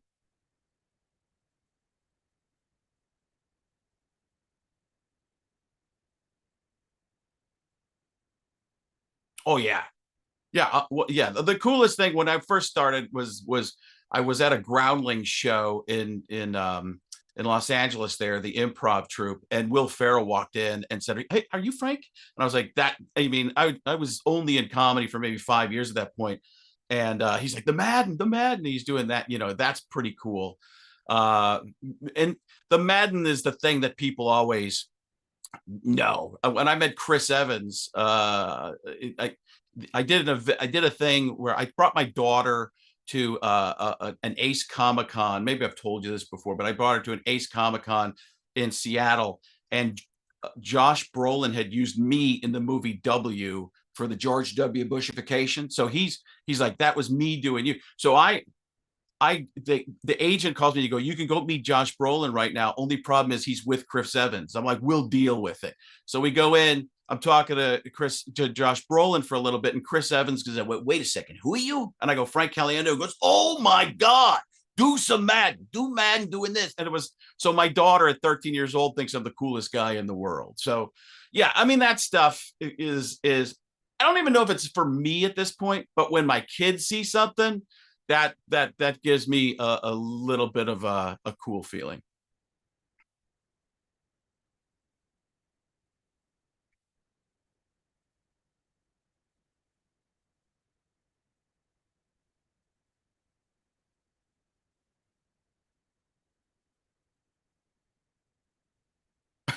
A Morgan Freeman. And that's when he realized he didn't have enough money to pay for that dinner. So Frank slowly but surely crawled to 500 yards of the filthiest slop I can't even imagine. Or maybe I just don't want to, just to wash those dishes. Is that a real thing? Can you wash dishes at a restaurant to get out of pain?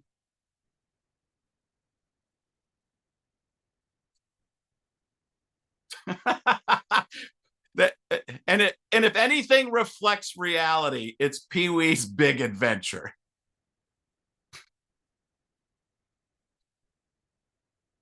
Totally total wrong verbiage for that one. No,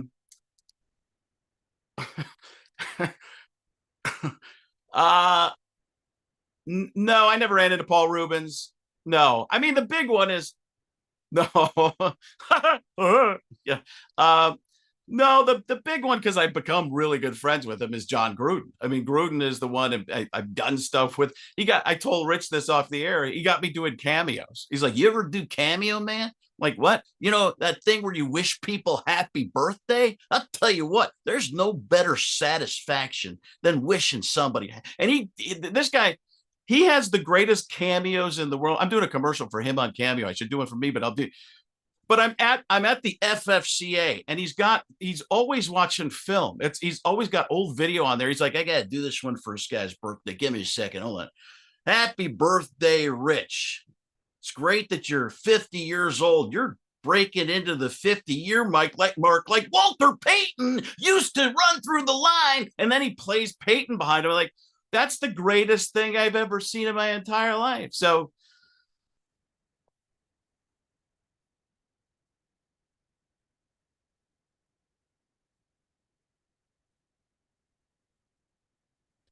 yeah, I went from a guy who pigeonholed himself as a comedian who did an impersonation of a guy named John to a comedian who does an impression of a guy named John. Just switch it went from JOHN to JON. I guess I had some George W. and some Donald Trump in the middle, quite frankly, and Joe Biden, folks. Come on, those are all tertiary to that Gruden and Madden, and I've milked it pretty well. So it's one of those things where it's the duality of it. It's like, hey, everywhere I go, people on the air want me to do it, and I'm like, maybe I'll just get away from it. And they're like, well, you do, all right, yeah, why not? I mean, but if you take yourself too seriously and you're a comedian, you're a moron.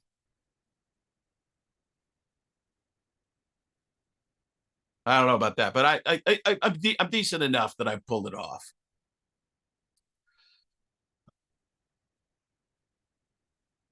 I don't. There would be a group of people. I mean, people that Jay Farrow. I've got some friends like Joe Gaudette and some people that are like dead on mimics. My friend John Holmberg, who's a radio guy, is one of the best I've ever heard. He's like me if I were a little bit more, quite a bit more evil. But Sasso's fantastic. Harry Spears really great. I mean, usually you have like 5 to 10 that are your calling card, and that yeah.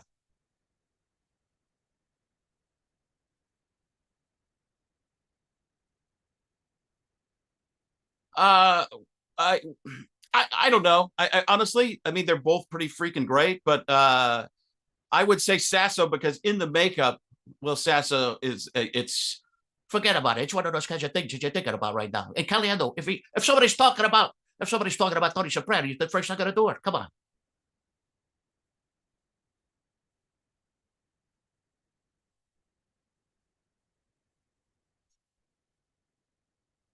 Yeah. Yeah.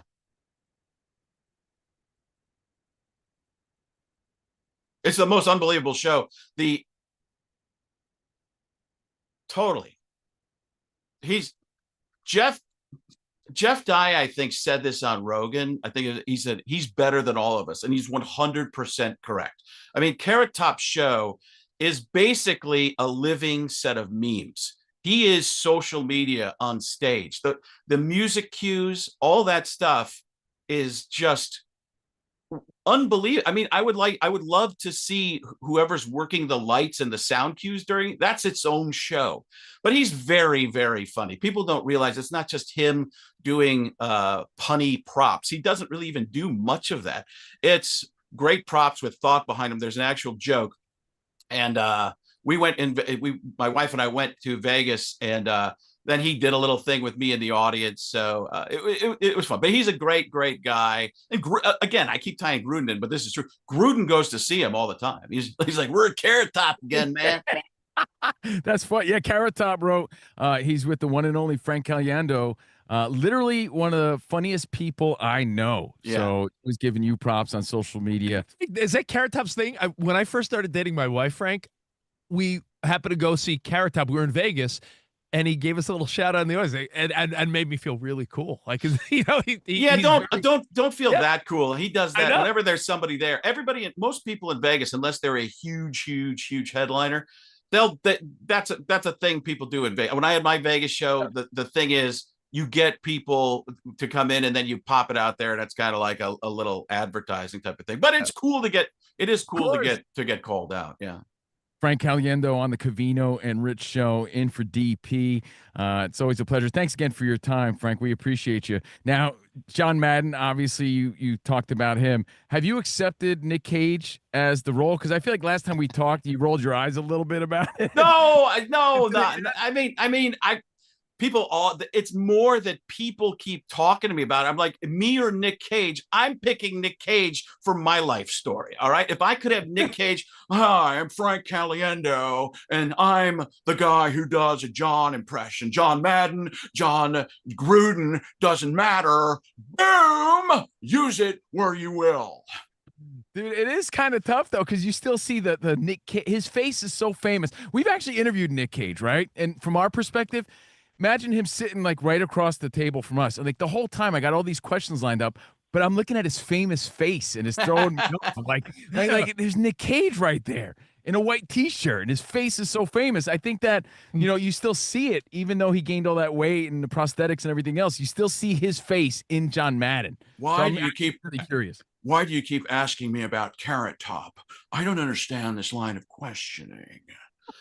Exactly. Yeah. I mean, he's so famous. I mean, people, when you're that famous, I don't know how much of a regular life you can have. So I think I told you guys this. They called me to have a Zoom call with Nicolas Cage about that movie. And I was like, no. They're like, why not? I was like, because I want to hang out with Nicolas Cage. I want to go. If I'm going to, give him the Madden recipe, if I'm going to talk about where you put the voice in your mouth and sound like it sounds like you're eating a full lemon right there, and you're not getting rid of lemons, just not a Starburst, a full lemon, just like Will Sasso. Boom. So if I'm going to give that up, I want to hang out with him for a day. I want to walk around and, see his exotic animals. Here's my monitor lizard, Frank. What would John Madden say? That I want to go through that. I want to have the Leslie Stahl walk and talk. That's what I want to be a part of. So, but they just went on. I think he's going to sound kind of like Nicolas Cage. Boom. That guy looks like he just got hit by a freight train. Yo, Frank, I got to ask you, one of my favorites you did, one of the last times we talked, we were having some fun with Romo, who got in some trouble lately. Oh, Jimmy. Oh, yeah. Jim. We're going to be working at the Jimmy John's just so I can say Jim. Here we go, Jim. Oh, no. I really like Romo. So I don't know. And he grew up from me, not that far. That all happened in Burlington, Wisconsin. And I grew up in Waukesha. That's like, just a little bit down the road. So, yeah, I don't know. I feel bad kind of ripping into people. I don't know what's happening with him, right? Is he just like, I don't know. They're rearranging CBS's like partnerships in the booth. So I don't know. I like Romo in the booth himself. I was going to say, because you were very quick to do a great Romo. Are there some guys that maybe they just don't have anything distinct about their voice? Like, I haven't heard anyone do like a Tom Brady. Are there some people where it's like, hey, he really does nothing interesting with his voice? He's just got he's a regular guy. Are there people like that? Yeah, there's lots. You don't see me or anybody else doing impressions of them. I think if you assume if there's someone very popular that none of you guys in that top tier have taken on or picked up on or the picked nuances, up on, right? they're just sort of not giving you much? Yeah, I mean, actors have movie roles, so you can reverse engineer it from that a little bit. When you have, but people told me I could you could never do an Adam Schefter, and I was like, according to my sources, at this particular time, I believe I have a way in. Or the people you think don't have. So I remember when George W. Bush was first elected president, I was at Mad TV. There's nothing to do with this guy, and like, I think there is. We'll figure something out, man. So it comes, there's stuff that comes along and you just have to wait for the right moment, and something has to be a defining moment for the person. And then I think there could be some. Tom Brady, he does have a relaxed kind of almost vocal fry type of voice at times. So there's probably something to do with that. But what is he? What's Exactly, yeah. what's the thing that you're making fun of? Him being a great looking guy that's got tons of money. Only so much there is to do with that. And I'm not really pulling that off. So Well, I was getting, what would maybe Jon Gruden think though about Tom Brady holding his nose when he jumps in the ocean? Did you see that? yeah, I saw that, man. That's, that's a different kind of tuck rule right there, man. I'll tell you what, take a look. Come on, man. If you're going to get some water, take a chance, Tom. You're talking about guys out there on the field not playing during the preseason. What are you doing? You putting on a pair of goggles, one of those bald cap types of things, and a snorkel? Is that what you're doing in the pool? Come on, man. Be a man. Do something. You wouldn't do that, right, Frank Caliendo? Yeah. You wouldn't hold your nose jumping into the ocean or a pool. Or he was in Alaska. Did it have anything to do with like the temperatures? No. When we had that conversation, I read all our feedback, and and he had like something on his ears too, every so often, one comment would be like, "What's wrong with holding your nose when you jump in the pool?" Like that to me is like, yeah, Rich offended one of our guys here, Dan Byer, because we were saying that only lamos do that. And a lot of people took offense to that. Are you a hold your nose when you go in the water guy? No, I'd rather risk the infection instead of having somebody make fun of me. I don't think I do, but I know there are probably times where I have, because I have gotten water in my ear, water, and it just feels like it goes into your brain, but not consistently. And it goes back to what you said. When you see stuff like that, you got to take your opportunities to make fun of Tom Brady, because there's not a whole lot, right? Yeah. So, there was a roast about him. there was. Yeah. And that might have used up all the material. When you find those nuances and you have an original, that's the jackpot for guys in your line of work, I would imagine, right? If you're the first to pick up on that, because then a lot of times you see people doing impressions of other people's impressions. And nobody knows who's the originator. I mean, it used to be if somebody broke out an impression, you'd have to find a different take on the person. Now everybody just steals everything. I mean, I found like there's one, I don't know if it'll be good enough because I have to rev up to get into it, but it's Billy Bob Thornton. That's the one I've been doing. And it's kind of the landman Billy Bob, but it's this thing where there's a moment where you can figure out where he's coming from, which gives you his point of view. And is basically, he'll say something like a French word and then follow it up with a rip. He'll be like, that sounds pretty good, guys. Well, arrivederci, jackass. So that, like, those types of moments, like you hear those and you hear this elegant word, arrivederci, and then jackass. So those, and he's like, my kids think I sound like Hank Hill. I don't understand it. So it's kind of in there without going full cartoon Hank Hill, but it's fun. What's that moment? And then how do you bring it out and make it more of a character in the impression? So that's the difficult thing. You might be able to do the sound alike, but what's the way to make it try and be funny? And the sports guys are always, for me, easier, because the analysts, what do? They break down things in the sports world. So what do you do with the analyst you just break down things in the real world, and that's basically comedy for everybody as long as they know who the person is. Hey, Frank, you're the best in the game when it comes to this stuff. Your comedy's great, but as a result, you've gotten a lot of sports perks along the way, because you're so well received in that world. What are some of your greatest sport perk moments, I guess? Did you ever take batting practice or anything? Because you're a good athlete from what we hear. So what's the coolest thing? I was decent. My dad was a minor league baseball player in the White Sox organization years and years and years ago. I grew up playing baseball. 1988, 14 and under AAU national champion, by the way. I was an All-American on that team. 18 and under team from Wisconsin had Craig Counsell on it. Whatever happened to him? So, that's really cool, man. I've done things that take kids to. I've done batting practice. I've hit some batting practice. It's more of having my kids meet people. Like my son got to meet J.J. Watt, Drew, Brees, those types of people. That's the cool.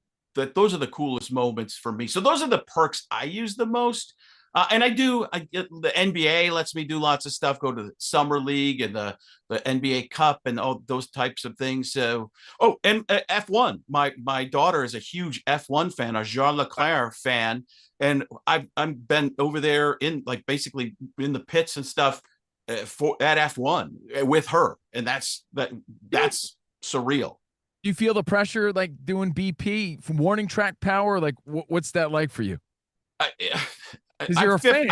I'm 52. I would love to. I mean, I was the kid who was, when I was young, I was in high school looking at USA Today in that little rectangle with all the batting averages, home runs. Yeah. That's how we got all the information. Andres Galarraga was always flirting with 400, that type of deal. So I mean, there's a nervousness. I remember we did it here with the Diamondbacks, and Torey Lovullo was like, "What do you got?" Kind of like a Wilford Brimley looking at Roy Hobbs, and I just wasn't Roy Hobbs. I had the trombone case, but there wasn't a bat in it. So I went out there. I hit all right. I had a quick swing, but you don't realize how hard it is to hit a ball with a wooden bat if you haven't done it for 20 years. And the pressure involved in the moment. Yeah. Right. Yeah. I'm a pressure guy, man. No, there is that moment. You don't want to, what I did was when I got into the box, I bunted a couple times and I laid a couple down, and they're like, you kind of know what you're doing. I'm like, I used to. This is what I would have loved. Yeah.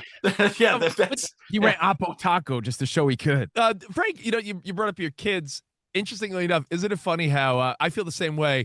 Perks now, it's like I feel like I try to impress my kids more than I've tried to impress women when I was single. Like, isn't there like a weird sense of like, you get joy out of like, what can I show my kids? Yeah. Like you said, when a super famous person knows me and it helps my kid meet the person, that's pretty, I would take that over almost anything. I mean, I did. Another one I pulled off was in Vegas, and this guy's actually a big sports fan, Michael Bublé. My wife, my daughter, we went to go see Michael Bublé, and Bublé is doing an Elvis impression. He's like, "I'm no Frank Caliendo." And my wife during the show goes, Do you think he does that every day? I'm like, I don't know. And then he dedicated a song to Juliet Caliendo, my daughter. And and then she's like, "What did you do?" That kind of like, it was almost Avengers. What did you do? That's awesome, man.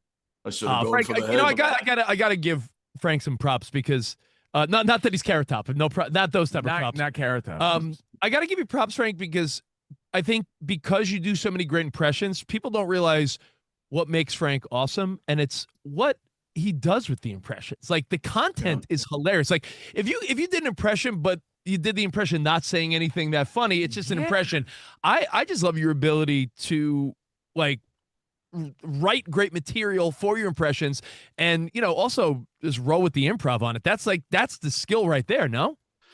Yeah, I put a little bit of me. I put a little bit of me in those impressions, and I think that's they all come back to the same reference points all the time. So there is that. But it's the same thing. The thing that you guys like about me is the thing that might drive somebody else crazy. So, and as far as impressions that aren't that funny, I probably have a ton of those too that are just like single and triple word impressions. So, well. We appreciate you, Frank. Hell yeah. Sorry for the technical issues earlier, but you're the man. I mean, this was I can't believe you kept me out. Would you lose Drew Brees? Is he not available yet? We got Drew in about 20. So yeah. And now I've got the echo in here. I'm gonna go do some cameos, man.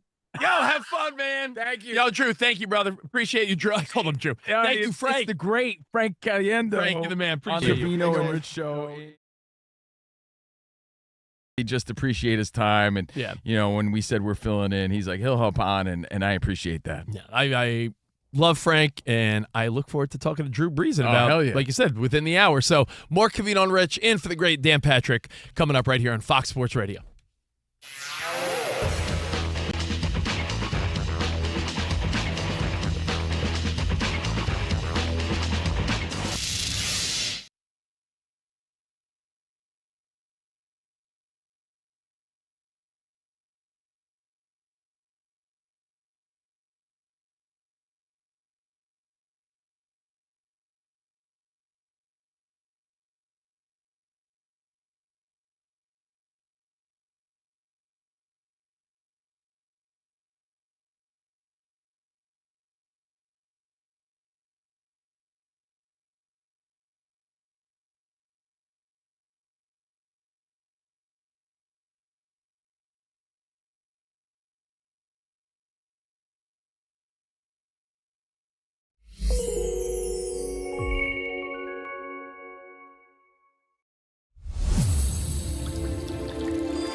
I don't think Max Crosby, again, they're on the same team, should be using his wild man antics on nice guy, starting quarterback, leader of the team, Kirk Cousins. I get it. Max Crosby's the veteran there. He's the Raider. But guess what? Kirk Cousins is still your quarterback. Now, the story is, Danny G, correct me if I'm wrong, as the resident Raiders fan, on Friday, word was that at camp, during training camp, at a practice, Max Crosby was being the wild and crazy Raider guy. And nonstop motor. Yep. He hit Cousins once. Cousins probably was like, hey, I don't like that, right? He does it again while he's throwing, and they got into a little bit of a tiff.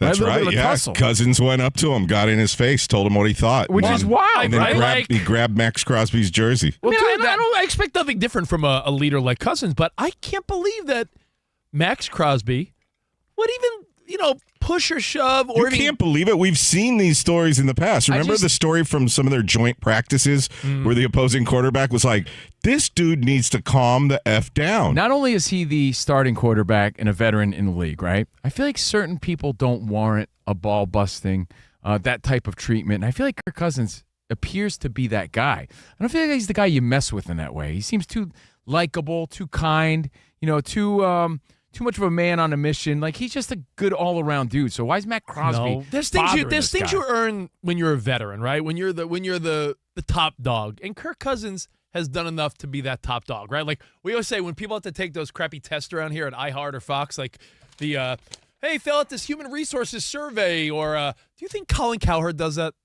Do you think Colin Cowherd's sitting at his kitchen table doing the HR test? My guess is no. He probably has an intern. I think Ryan Music does it for him. Yeah, exactly. Chewy's there going like, I got it, boss. I wouldn't be surprised. But I'm saying, and that's because it's deserved. I don't think Colin should have to take the rando HR test. Kelly Clarkson recently was saying that Kelly Clarkson? One of the most annoying things about her NBC daytime show was that they still made her do all that, and she's like, "Are you serious?" The host of her own show. But I just think Kirk Cousins in the football world shouldn't get the shove. I said to Covino on the drive in, we were chatting. I said, "Do you think Fred Warner would tussle with Brock Purdy? Do you think Micah Parsons would be tossing around Jordan Love? Do you think any other big-time defensive, fiery guy would be putting hands on their QB?" No, I don't think so. I think he's using his Raiders veteranship. Is that a word? I just made that up. I'd go with it. You know, and he's like, "Yo, I'm the Raider. I'm Max Crosby. I do what I want." And Kirk Cousins, I like that Kirk Cousins. I like that. You like that he's fired up. I like that he did grabbed say him. this. Cousins said this after right before both of them got suspended for the next practice. Cousins says he doesn't know if he's ever played with a teammate who's as impactful on defense as Max Crosby. Well, here's the update. You know, he put hands on Cousins. Cousins got back at him. They got into a little tussle. Apparently, Coach Clint Kubiak, you couldn't resist yourself, huh? Apparently. Anytime I say apparently, Rich turns don't you into think of that little redheaded kid that was like, apparently, my grandpa plays on TV doing the hula dance. My grandpa plays the lottery. My grandpa plays Powerball. Apparently. That kid's like 35 now. All the improv you gave was 100% incorrect and inaccurate. Oh, sorry, he plays the Powerball, not lottery. My grandpa plays the Powerball, apparently. I love that little redheaded kid. By the way, people don't realize that kid grew up, he's Ed Sheeran. Dude, were you snorting coffee beans before we got here? Let me finish this. Sorry. So apparently, Coach Clint Kubiak on Saturday, you know, I guess, had a talking to? Put him in suspension? Right. Covino and Rich in for DP. Day 2 of the Dan Patrick hat trick. And again, join the fun on YouTube as we speak, especially if you want to see Drew Brees or Frank Caliendo at Covino and Rich FSR, live from the Fox Sports Radio studio. Rich, big project coming up. ChatGPT has a new agent for larger projects, ChatGPT Work. Give it a goal and help turn scattered materials into finished work. Get started at chatgpt.com by selecting work mode. Available on Plus and Pro plans. Now, shout out again to Frank Caliendo for joining us. And I was just texting Frank. By the way, all his dates, frankonstage.com for Chicago, West Palm. Oh, he's the best. If you got a chance to see Frank Caliendo live, you got to do it. Just do it. And he's doing something really cool, too, where think of how many groups of guys and girls are doing fantasy drafts. He does cameos as Gruden, making fun. Like, you can get him making fun of your buddies for fantasy football. So I like that. He's doing some pretty funny fantasy football cameos. So again, all of that at frankonstage.com. So Really a great the best. guy. Like when you see other people, other jabronis, other wannabes on social media doing their impressions, because everyone's a film critic, everyone's an investigator, a journalist. Everyone's a master impressionist on social media. Dude, there's this one dude They're I've just- seen they're that just stealing tries his to do impressions. Mahomes Oh, and get out of Mike here. Tyson and Who's that guy? yeah, Big Poppy. It's Well, you know crazy. what? I feel like Danny G's talking about me. But guess what? You're absolutely right. I'm a fan of guys like Frank Caliendo. Yeah. Absolutely. He's the best in the game. So thanks again to him. Frank on stage. I didn't get a chance to ask him about UFOs. I was hoping for a little Jeff Goldblum. Jeff Goldblum action. I wanted to hear his thoughts on the UAPs they saw on Mars, the jellyfish UFOs. When we found out we were having Frank on the show, when we reached out, I just happened to Google. I'm like, man, what's Frank's best known impressions? It's a list where you keep having to press more. Yo, long ass list. So the very talented Frank Caliendo. And we do have Drew Brees coming up, NFL Hall of Famer. So very, very cool show. I got a random question for you before we get to all that. WNBA. Yeah. What about it? All the drama and all the off-court shenanigans. They're riding on drama, bro. But is that a good thing or not? And I wonder, because in life a lot of times, if it bleeds, it leads. No, I mean, it's what's you keeping love them in the headlines. I know you love that phrase, and I'm not saying it's something you made up, but I did. The whole if it bleeds, it leads. I think that there are many things in the pop culture world, and maybe not so much the sports world, that do thrive on drama, because we joke sometimes that there are storylines that a lot of men will say, I don't like drama, and women will be like, what do you mean you don't like drama? You just don't like drama in our form. Sports, and there's a lot of guy stuff that has drama, trade deadlines, and like, ooh, you see Lindor and Soto are friends again. Like a show like ours is very barbershop, and it's the story behind the story. If you're telling me, we love that. If you're telling me when you see Kevin Durant, taking shots at Klay Thompson on Twitter, we as men and women get by, and everyone loves at least a little ounce of drama. And I feel like the WNBA, it all started with Caitlin Clark and Angel Reese, and went to the trans women in sports. It went to the I think it's pretty obvious Sophie that Cunningham, and then race gets involved. Do you think the WNBA can last long term with the biggest pull being the drama side of it. Because I'll be honest. Well, as long as they're backed by the NBA, they're not going anywhere. The coaches love to say, like, these women are putting a good product on the court. It's being overlooked. But I feel like maybe, but I don't even know if people would care if not for the drama. Because you say WNBA, you're thinking the trans conversation. You're thinking Sophie Cunningham. You're thinking Angel Reese and Caitlin Clark. So could a league continue to just grow with drama being at the forefront? I think they're loving it. I think that it's almost more WWE than NBA. I think it's intentional at this point, and it's the narrative that everybody goes with. I'll prove it right now. Yeah, what do you got? The dream versus the fever. Are people talking about the win in overtime? Maybe Sam is. That's about it. Fever dream. Yeah, fever dream. No, but that's proof, right? Are you like, yo, man, did you see that big win? Fever in overtime? Not one of your buddies said that. But there is a crazy story about how security made fans cover up their shirts. They went to the Jumbotron, and it was pro-trans T-shirts and, like, anti-trans T-shirts. And security, they're saying drop the ball because they made them cover up the shirts, and it becomes a bigger story than the actual game. That's what I'm saying. It happens all the time. It's not coincidence. The fact that no one is, talking about the Liberty Aces. Those are teams, right? Yeah. The fact that no one's talking about the Liberty Liberties. Liberties? Can I throw a stat out for you guys? Yeah. The numbers say people are paying attention. The WNBA is having record attendance and viewership entering the final weeks of this season, reportedly up 15% over last year. And that's fantastic for them. It's fantastic for women's sports. But if the driving force is drama, again, guess what? There's a lot of things in life that get by based on drama, right? Reality show genre. Again, I said there's a lot of drama in sports already, but do you think the WNBA should continue to lean into this, or should they be like, no, listen, we're gonna try to steer clear of this and clean it up? I think they feed each other. I think that drama brings people in. Like if you hear of something crazy going on or beef in the WNBA, that might make you want to tune in. I think that's why ratings are up. And then I got to ask you. I think that's part of it. Before we welcome Drew Brees in a little while, I do want to know if you think there's some type of resolution anytime soon with like Enos Cantor and some of these dudes that are like, we're going to play in the WNBA. Is there a resolution there? Again, another salacious storyline, so right? We'll get to all that and more. And, of course, Drew Brees going to be stopping by the show and a lot of NFL coming up. In for the great Dan Patrick, Covino and Rich right here, Fox Sports Radio.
Can we please discuss the Justin Herbert Madison Beer thing?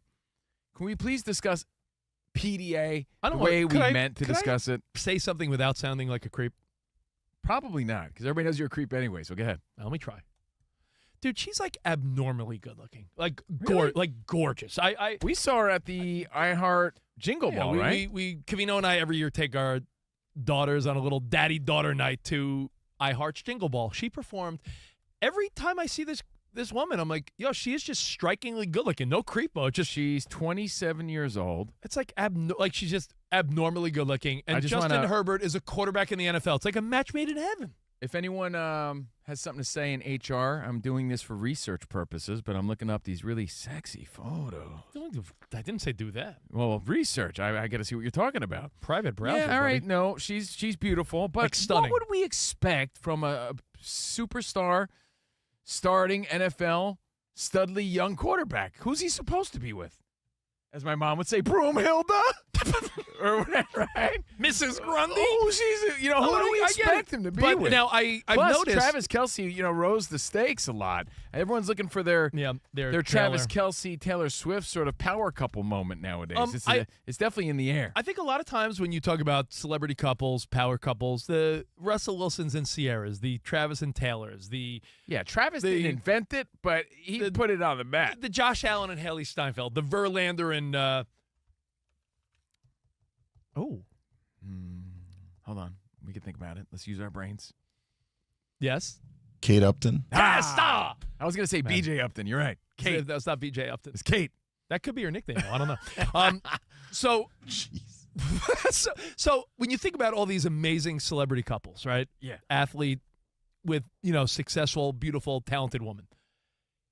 I feel like Madison Beer and Justin Herbert, not that they're going under the radar, but like Jim Harbaugh is so supportive. Did you mention Josh Allen? I did, yeah. Okay. Jim Harbaugh is so supportive. The team is so supportive. Her people, to the point where it's almost like, all right, well, where is the line? And I know you feel like you saw the line the other day. I saw the line this week. Now, if you haven't seen it, it's gone completely viral. We did touch on it yesterday, but didn't have that much time. We had a fun discussion, a fun show yesterday. If you missed it, everything on the podcast or YouTube page. All right, so the picture is they're at training camp, and Justin Herbert's there.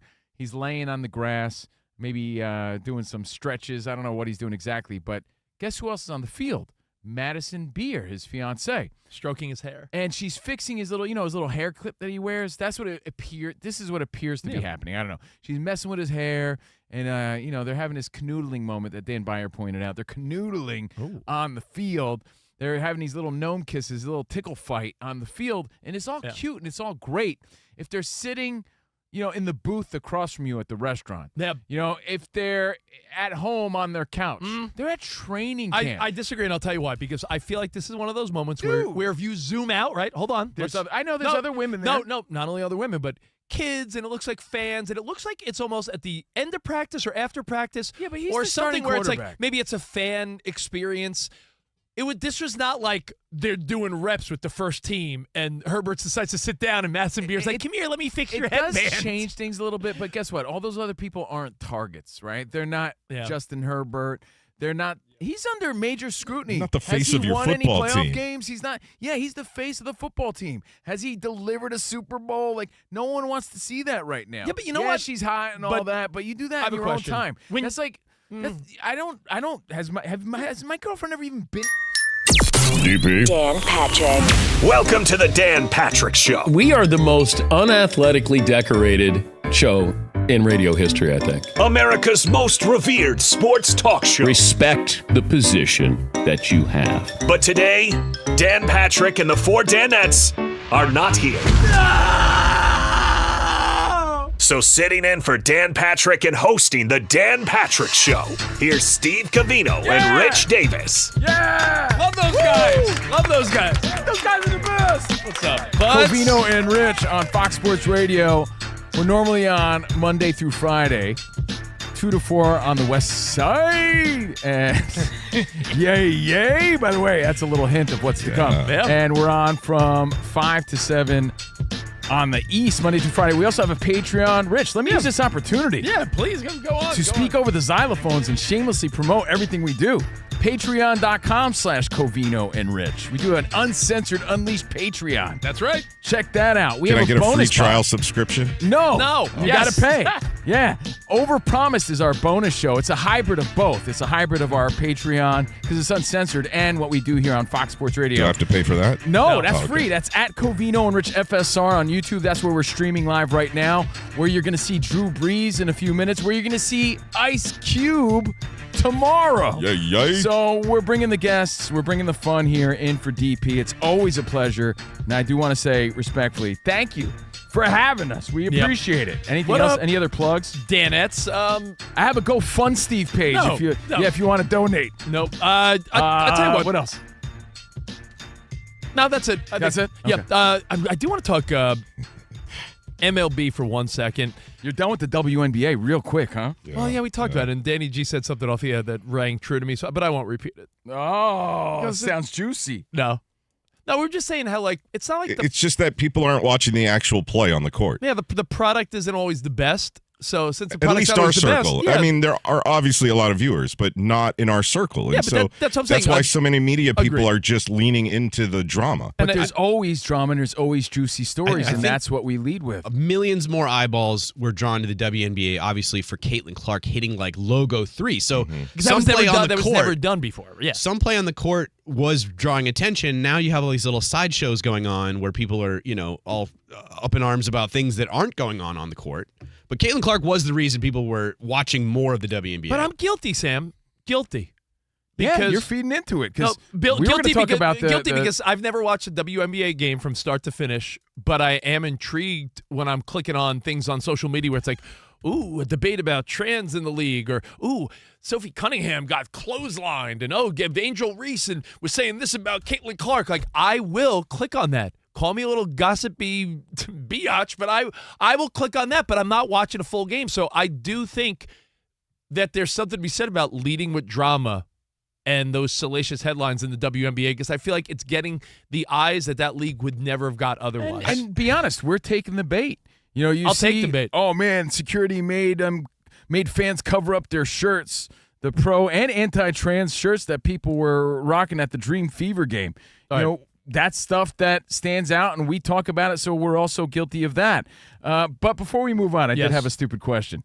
Based on that, and they're saying security dropped the ball. Security! They posted a lot of these fans on the Jumbotron, and security was like, cover up your shirts, and it became a story, right? Yeah, I think they're stepping in it, and they should just, like, they don't know how to handle the spotlight. It reminds me when I was in 6th grade and they made me cover up my Bart Simpson That's t-shirt. what I was going to ask you. Had that ever I'm happened Bart to you? Simpson. Who the hell are you? And I couldn't have a shirt that said hell on it. Because hell is a dirty word. know, I back guess The then. game itself was an overtime. It was a good game. Like, it was an overtime game, and then Yeah. people just get all fixated on this stuff that happens often. nobody's Sam, remember talking in the about it. stands. Sam, remember when you had to turn your Big Johnson t-shirt inside out? Yes, that Couldn't happened. wear Big Johnson t-shirts to school. No. Yo, nowadays though, it's way More lax. relaxed. Like kids wear hats to school here in California, anyway. And their goofy shorts that these little boys wear nowadays. I All do these little have- baseball kids. I do have a question for you. One last WNBA question. Not to get all controversial as we fill in for DP. What's up, Danettes? You're allowed to, Rich. It's the third rail, my man. Yeah, I just go for it, man. It just really Make an impact. It's a general question. With the Enos Cantors of the world saying, I'm going to play in the WNBA. I identify as a woman. And these antics. Do you think that, like, there's 0.0 chance? Danny G's boy was saying that G League players should just try to play in the WNBA just to make more money.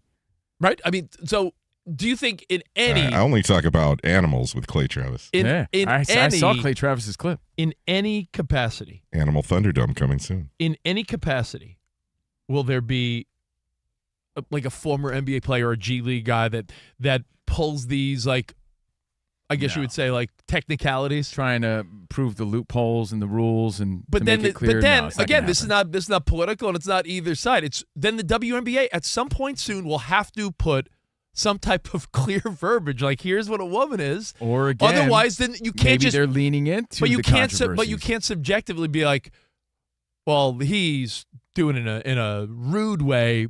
But this person's No, doing it in a keeps- serious it way. keeps Like, them I don't in the think headlines you can't. because Danny you can't G be already subjective. said. It's Danny not a G proved that the yeah. ratings are up. Our ratings up because of the gameplay. Like, yo, man, gameplay's insane. You gotta No. watch these matchups. Or our ratings up because you hear these stories and you're like, I gotta tune in and see what's doing. Well, you know what? Curiosity, I would say, takes up most of those ratings. I'm not saying all. I'm trying to be fair here. Well- but I did have one last story, and I'll make it snappy. I'll make it snappy. What do you got? Speaking of, covering up your shirt, you ever like roll up to take your kid to school or something and you're chatting it up with the parents and you realize you're wearing like an inappropriate t-shirt? Because that's happened to me a few times. I'm not on the Jumbotron at the Fever game. What did you buy, some trashy shirt at like the boardwalk No, or something? we work in radio, right? You say something stupid, someone makes a T-shirt and they send it to you, and you wear it to the gym or something. Had a T-shirt that said "Hog Off Champion." It was just like Hog Off Champion. Growing up on the farms of Union, New Jersey. That hog. Yeah, we're the Union farmers, bro. I grew up in Union. Did you win it on Weenie in the Butt in the morning? Well, no. Someone sent it to me, right? So someone sent me this shirt, and I'm there talking to one of the parents. This is back in the day. And the dude's hog Dad's off. drinking a coffee, and he's looking at me, and I'm like, oh, my God. Hog Off Champion. Dude, I went back to my car, turned it inside out, right, and just came back out like nothing happened. But that's just one story. And after that's seeing that shirt, the mom started looking at you a yeah, little different, you know huh? what? Yeah, absolutely. Good call. But that is the story, and we're sticking to it. Security made fans cover up their shirts at the WNBA game. Is it the biggest deal? No. But it is a story. Yeah, it is. And I had one other quick story about baseball, and then we are going to welcome Drew Brees. Drew Brees in about 10 minutes will be joining us. Nice. I'm a Mets fan. I know we got a lot of East Coast affiliates on the man. Dan Patrick Yeah, show. sorry about that, bro. I know, it's sad being a Mets fan. But you know what's sad? What's the saddest part about being a Mets fan? When you look at... You should cover up your Mets T-shirt. When you know what? It's embarrassing. I'm sorry. Let me turn this inside out. Shots fired. Yeah. When you realize how the Mets couldn't even play 500 baseball with a team, with the whole David Stearns, we're going to get, everyone they got ended up being a fail. Some of the guys aren't even on the team anymore. The Peraltas of the world. They let Pete Alonso, who's been one of the most productive players. Have you noticed that in the last 2 months? Yeah. Leading the league. Over the last 2 months, Pete Alonso is like top 3 in every offensive category. They let Pete go. They're like, later Nimmo, later McNeil. They get Simeon, Polanco, all these guys that they said were going to, give the franchise a whole new look. And would you believe that even though the Mets have won 10 of their last 13, they're 57 and 69 and still in last place. And when you look at the wild card, I only say it's disappointing because when you look at the wild card races in the AL and NL, the AL, there's an under 500 team right now that would make the third wild card. And in the NL, it's going to be about an 80-something win team. So the reality in baseball nowadays with that awesome third wild card, which I'm a fan of because it keeps everyone interested, if the Mets had just played like 500 baseball, right now, you'd be very much in the playoff conversation. And then once you make the playoffs... I think it just proves how mediocre a lot of these teams are. Yeah, Rich, I hate to interrupt your Mets talk, but it's almost time for Drew Brees. Danny, Are you saying Drew Brees wouldn't appreciate this Mets conversation? I hope your Dodgers get that 3 seed and have to play in the wild card round. Keep hoping, buddy. And you're sweating your ass off. Because as of right now, they've played one more game than the Braves, but they're 75-51. The Braves are 74-51. But one of those teams, the Bravos or the Dodgers, are going to have to play a best of 3 in the wild card, and that is dangerous. So if you wonder, is there any way the Dodgers don't win the World Series? If you're rooting against Danny G's Dodgers, the goal is for the Dodgers to slip to the 3 seed and have to play in the wild card. That's the best shot of getting them out of here. All right, listen, Drew Brees. Yes, ready Hall to talk? of Famer, bro. NFL Hall of Famer Drew Brees. Got to say it right. Let's get him on. We'll get to him next. Filling in for the great Dan Patrick. Covino and Rich having a lot of fun here on Fox Sports Radio. Tuesday. Let's go.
While you were waking up, scrambling around to get your kid to school this morning, Danny said he woke up thinking someone died. Because Yo, when you check your phone and there's Wait like a 100 messages. But your messages were luckily not about someone dying. Yeah, and I don't know 100 people, but since you're the biggest Lakers fan I know. Yeah, there was like a dozen text messages from people saying, "How did the Lakers get sold? Didn't they just get sold?" Lakers sold. Boo hoo. A boo hoo. To hoo. A boo. First of all, I don't sound anything like your impersonation. Daddy was all sad about it, but man, It doesn't affect me. I'm not a season ticket holder. Yeah, but it seems like they flipped it, like you said, Danny G, like just some property, Yeah, like a piece of property, like a yeah. piece of property. That was just a business decision, and you think there's some honor and clout and pride, and there is, like in owning the Lakers, but it's more like Mark Walter brought in the Property Brothers and Chip and Joanna Gaines spruced it up and sold it. Yeah, it's more like, oh, we can make our money. All right, best offer. I can't refuse. Flip Sure. or flop, bring in Tarek and one of his hot wives. He cleaned the Staples Center bathrooms, and then he business. jacked everyone's season tickets up by 35%. And said, "Peace." They resurfaced the cabinets and said, hey, let's put it on the market. Maybe there's more than meets the eye, like my Transformers backpack. But it seems like they got an offer they couldn't refuse and went with it. Well, Yeah, the buying group- business. Reminder that it's just a business. Danny, the buying group that we're talking about, Bob Iger, Josh Kushner, familiar Yep. last name. Oh, yeah. Were they not involved in a possible expansion franchise? Yeah, they were one of the lead groups for the Vegas. expansion Vegas. But they said, hey, let's jump on the Lakers. Yep. And the number is a staggering $12.5+ billion. So almost like a $3 billion profit. Almost, yeah. In less than a year, right? Because they were bought and sold late 2025 for $10 billion. So the Mark Walter group bought them for $10 million, which seems like not that long ago because it wasn't. Yeah. And they flipped it for almost $3 billion more. And don't forget, there was a headline, I think it was a week or so ago, about how Mark Walter has some business dealings that are being investigated. So there's some rumors about that today, like maybe that was another contributing factor just for to him. let it go. Well, it's also wild because they're a blue chip franchise that, the Buss family, we're talking about a legacy. Like, when a team has the same coach for decades and then all of a sudden they go through a couple years where they have a bunch of coaches. The Lakers were like a steady. It was like the Buss family, then we lost Dr. Buss and Jeanie and the family took over. So for a long time, that was and there was a changing of the guard with her brothers, remember? And then her. But there was such a consistency with that family, at least. And now within a year, essentially, you got two new owners. Well, Kushner and Iger say they want to compete at the highest level and honor the Buss legacy. Well, That's got to be good. I know locally there's some buzz that Iger in other dealings has been a little bit of a cheap wad, so they're hoping that he Mr. Disney opens up the wallet. But I want to point out something, Danny. I know you have a bunch of fun facts about these teams and the value, but I was looking up something because it's so apparent to me. When you have money, if you have money, there's levels of money, right? I mean, There's not everybody could relate. Ryan just said no out loud. Ryan, you know what it's like when you have money? No. Your mic's not on. Do you not hear that? I do not. He doesn't have a mic. He doesn't have money. Ryan's like, it costs money to turn this mic on. Yeah. To me, there's levels of money. There's like, I'm getting by, paying my bills. There's, I'm in debt money. Then there's like, I manage, I'm good. Then there's like, I don't have to worry about my spending. There's so many different levels of money. There's rich and then there's wealth. Yeah, then there's rich, like, I don't have to worry about anything. And then you see someone that has like way more than you. The richest of the rich folks, not like, I put money away in my 401k and my kids have a healthy 529. Not that. That's like you're doing all right. Wealthy people. What do they all gravitate towards? It's so obvious. Sports franchises are where the money's at. The money is so clearly in the world of sports, whether it's soccer, NFL, NBA, anything. Let me just rip off a few of these. Ryan Reynolds, Wrexham. Matthew McConaughey, Austin FC, Will Ferrell, LAFC, Ed Sheeran's got a soccer club. Reese Witherspoon is part of MLS in Nashville. The sisters, the Williams sisters, are involved in a small stake with the Dolphins. Same with Mark Anthony. Tom Brady, what does he do the minute he retires? Hooks up with hot chicks. Hooks up with everyone, holds his nose while he jumps in the ocean. And he also gets involved with the Raiders, the Aces, and Birmingham City FC.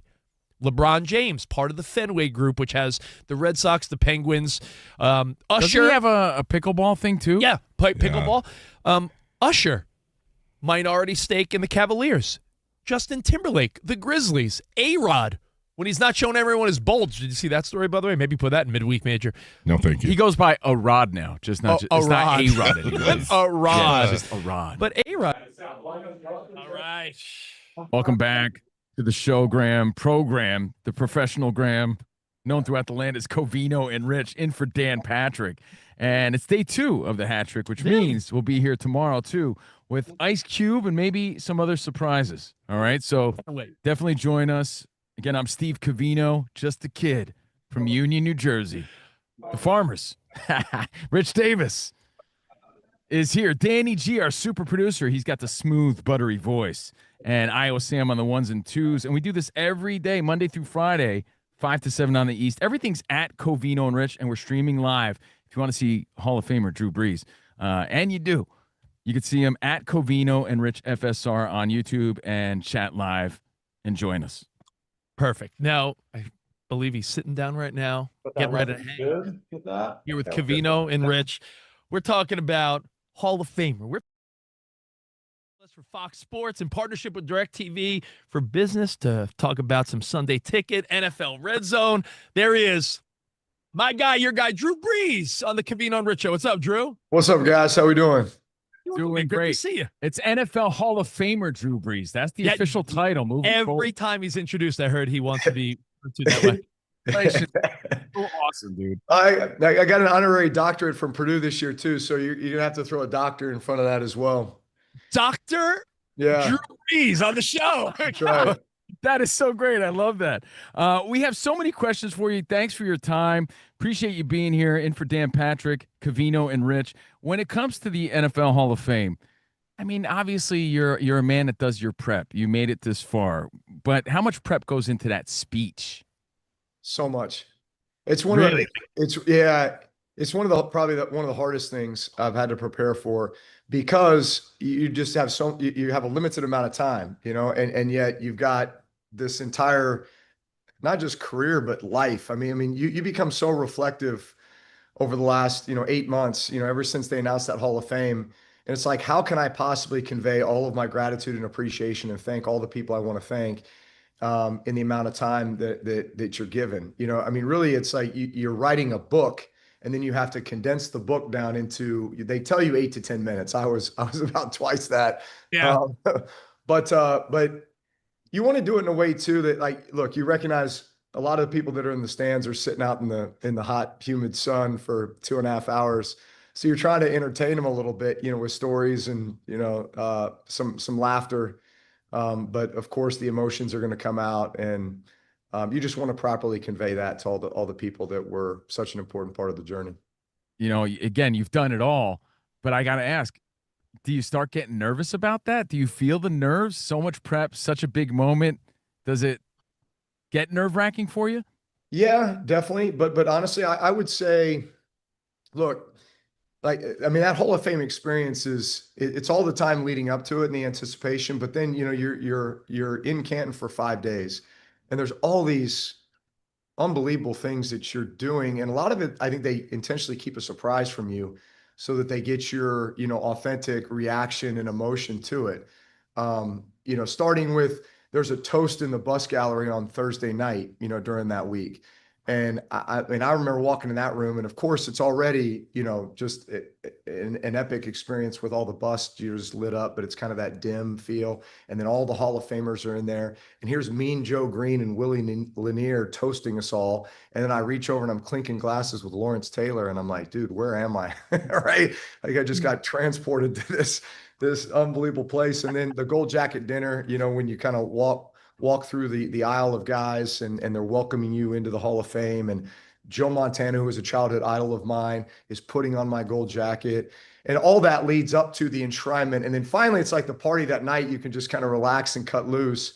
And that was really a big celebration for everybody who came in town to be a part of that moment. But it's just so many elements of the experience that all wrapped into just all that feeling and emotion, man. It was awesome. Drew, we're the same age, and Joe Montana was also a childhood hero of mine, so that must have been a cool moment for you. As you're in your 40s, do you find yourself getting more emotional when you're doing things with your kids and everything? Like, what happened to me? Like, do you feel like you're the emotional Drew Brees now, or what? 1,000%, man, 1,000%.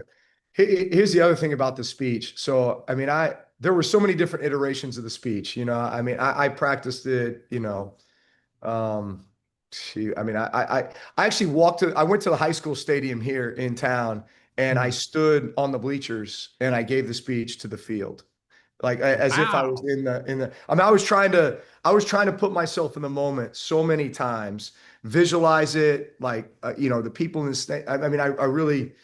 And like I cried 50 times writing this speech. Yeah, how'd you feel making Sean Payton cry when he found out he was going to introduce you?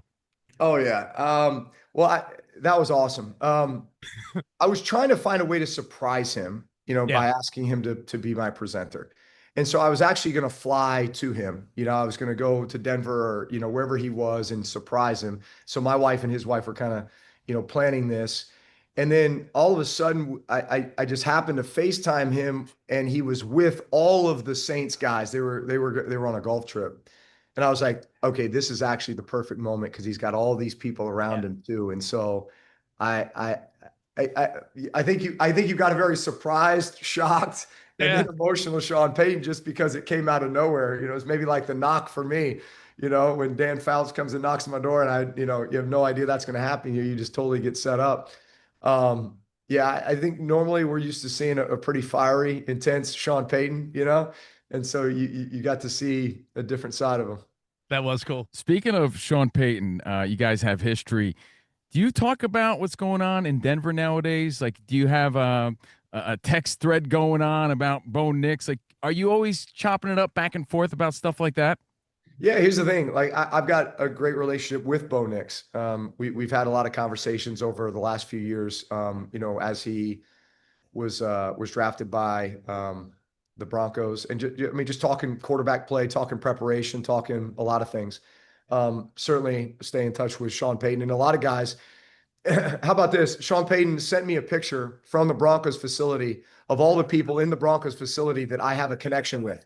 You know, like former teammates of mine that are there, coaches, etc. There's 22 guys in the Broncos organization that I have a connection with. Wow, that's crazy. So I know. I mean that's probably the team. There's probably more people in the Broncos organization that I know or played with than the Saints organization right now. You know, it's amazing how what you know, the turnover that happens in 5 years. But yeah, no, I mean, I stay connected with those guys all the time.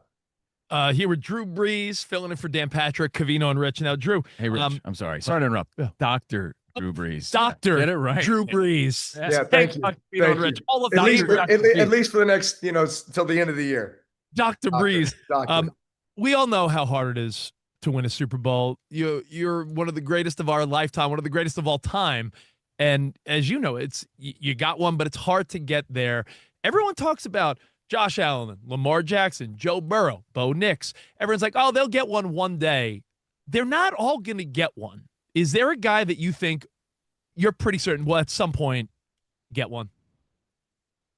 Because it's so hard. It's so hard. I mean, like when you think about like the greats like you, it's not. No one's guaranteed to get 2, 3, 4, 5, any for that matter. Yeah.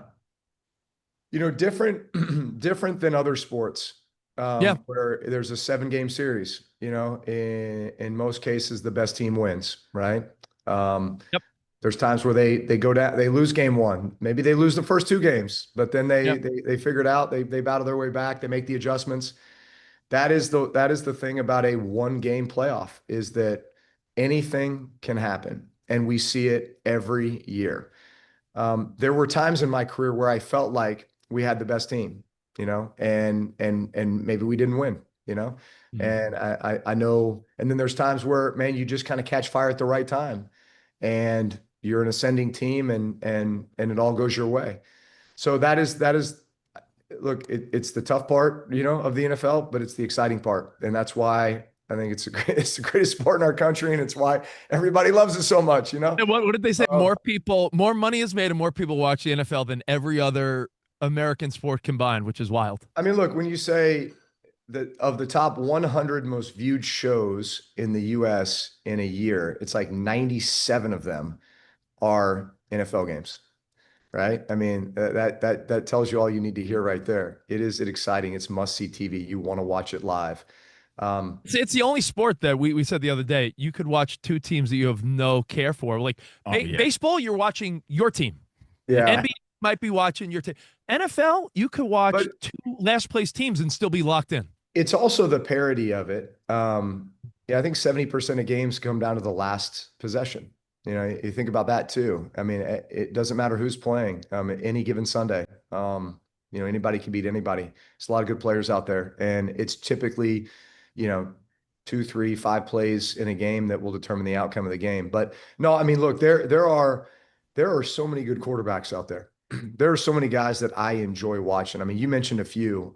Yeah, which one of those do you think? Which one of those? I mean, like you said, I'll start with Josh Allen because I mean, look, he's certainly a fan favorite. I'm a huge fan of him. I love the way he plays the game. I love the way he's evolved. I think as a player, you know, when he first came in this league, he was super raw, unbelievable talent, unbelievable athlete.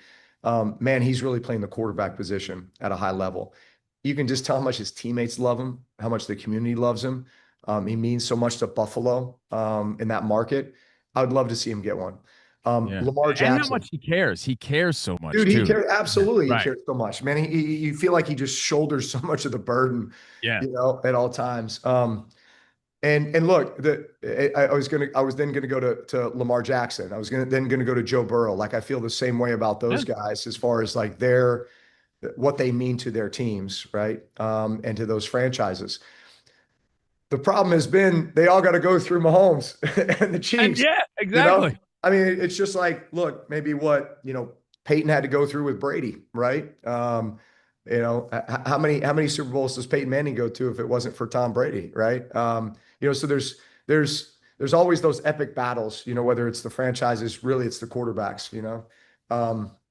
So that's kind of what's happening on the AFC side, you know, and now you got the NFC side, which, you know, the way that Seattle looked at the end of last year, and they've got so many guys returning, and you know, you feel like they're the team to go through, but then the Rams just built this super team, you know. Dude, Drew, Dr. Drew Brees. Drew, I'm a Niners fan. Everyone tells me my team is too old. Are my 49ers too old, or could they stay healthy? I still feel like that window's not closed, especially anytime Shanahan's your coach. No, I was just about to say I'll never bet against Shanahan. I think he did a masterful job, you know, last year in coaching that team through a lot of injuries and through a lot of adversity. And look, they had a chance to win the division in the end. I mean, pretty remarkable after what they went through. And look, Saleh did a great job. Obviously, he's now with Tennessee. But I mean, that's the toughest division in football, in my opinion. You know, the Niners have an uphill battle with the Rams and the Seahawks. But no, I mean, I don't count them out ever. Hey, Drew Brees on the Covino and Rich show. Speaking of quarterbacks, I imagine you watch these shows on Netflix or Hard Knocks. You ever wish you were part of those series? And what would we have learned about Drew Brees? Do you watch them? Do you enjoy them? I do. I love it. I love ball. I mean, here's the thing. You know what I love?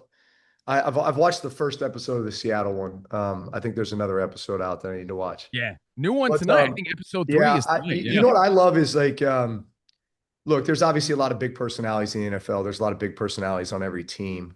You know, Mike McDonald, I think is a fascinating dude, you know, very intellectual, but like a football guy, you know, and like kind of a football junkie. And I think he looks at it from a lot of different angles. I think he's got like a unique leadership ability. Man, the guys really, really seem to respond to him. And he's very authentic. Not trying to be somebody he's not. Like he's just, you know, I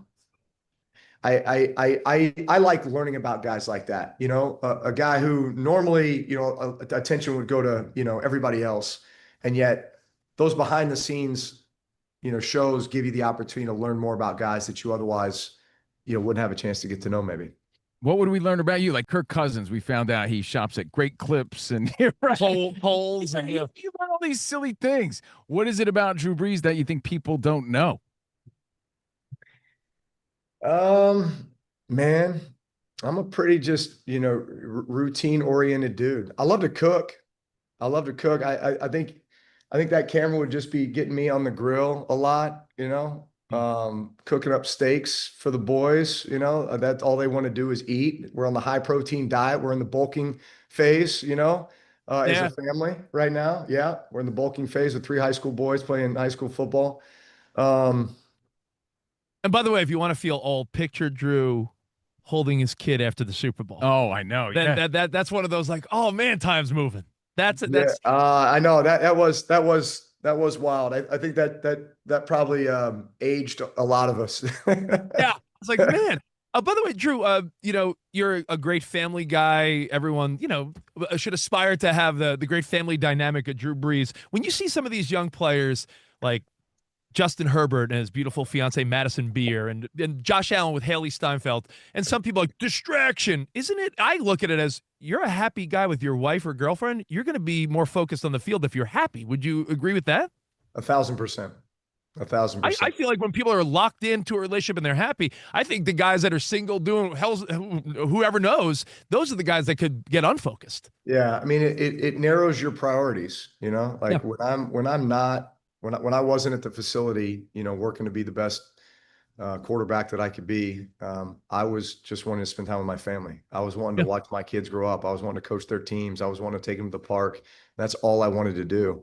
So yeah, I mean, I think it gives you, it really narrows your focus and priority. If it's your loved ones and it's the game, and honestly, in order to be the best at the game, like this is what recharges your battery, is spending the time with the family. I mean, that's what fills your bucket, and it provides a ton of motivation for you as well. You want to make those people proud. Yeah. Drew, you said narrow focus, so I got to ask you. Drew Brees here with Covino and Rich. My when I'm not here, I'm Coach Rich. I feel like that's what I love doing so much, coaching my kids. How do you feel about like people wanting to specialize in sports? Did you have your kids did you want to expose them to every sport? Because I hear pros like you played everything, and now I feel like my son plays baseball. I feel like it's an all year round thing, and you want to play multiple sports, right? I'd imagine that's where you were leading your kids. Multiple sports is the way to go. There's no question. You will be a better athlete in the long run by far by playing multiple sports. You develop different movements, skill sets. You're in competitive situations, across the board. You're parts of teams where you're going to play different roles.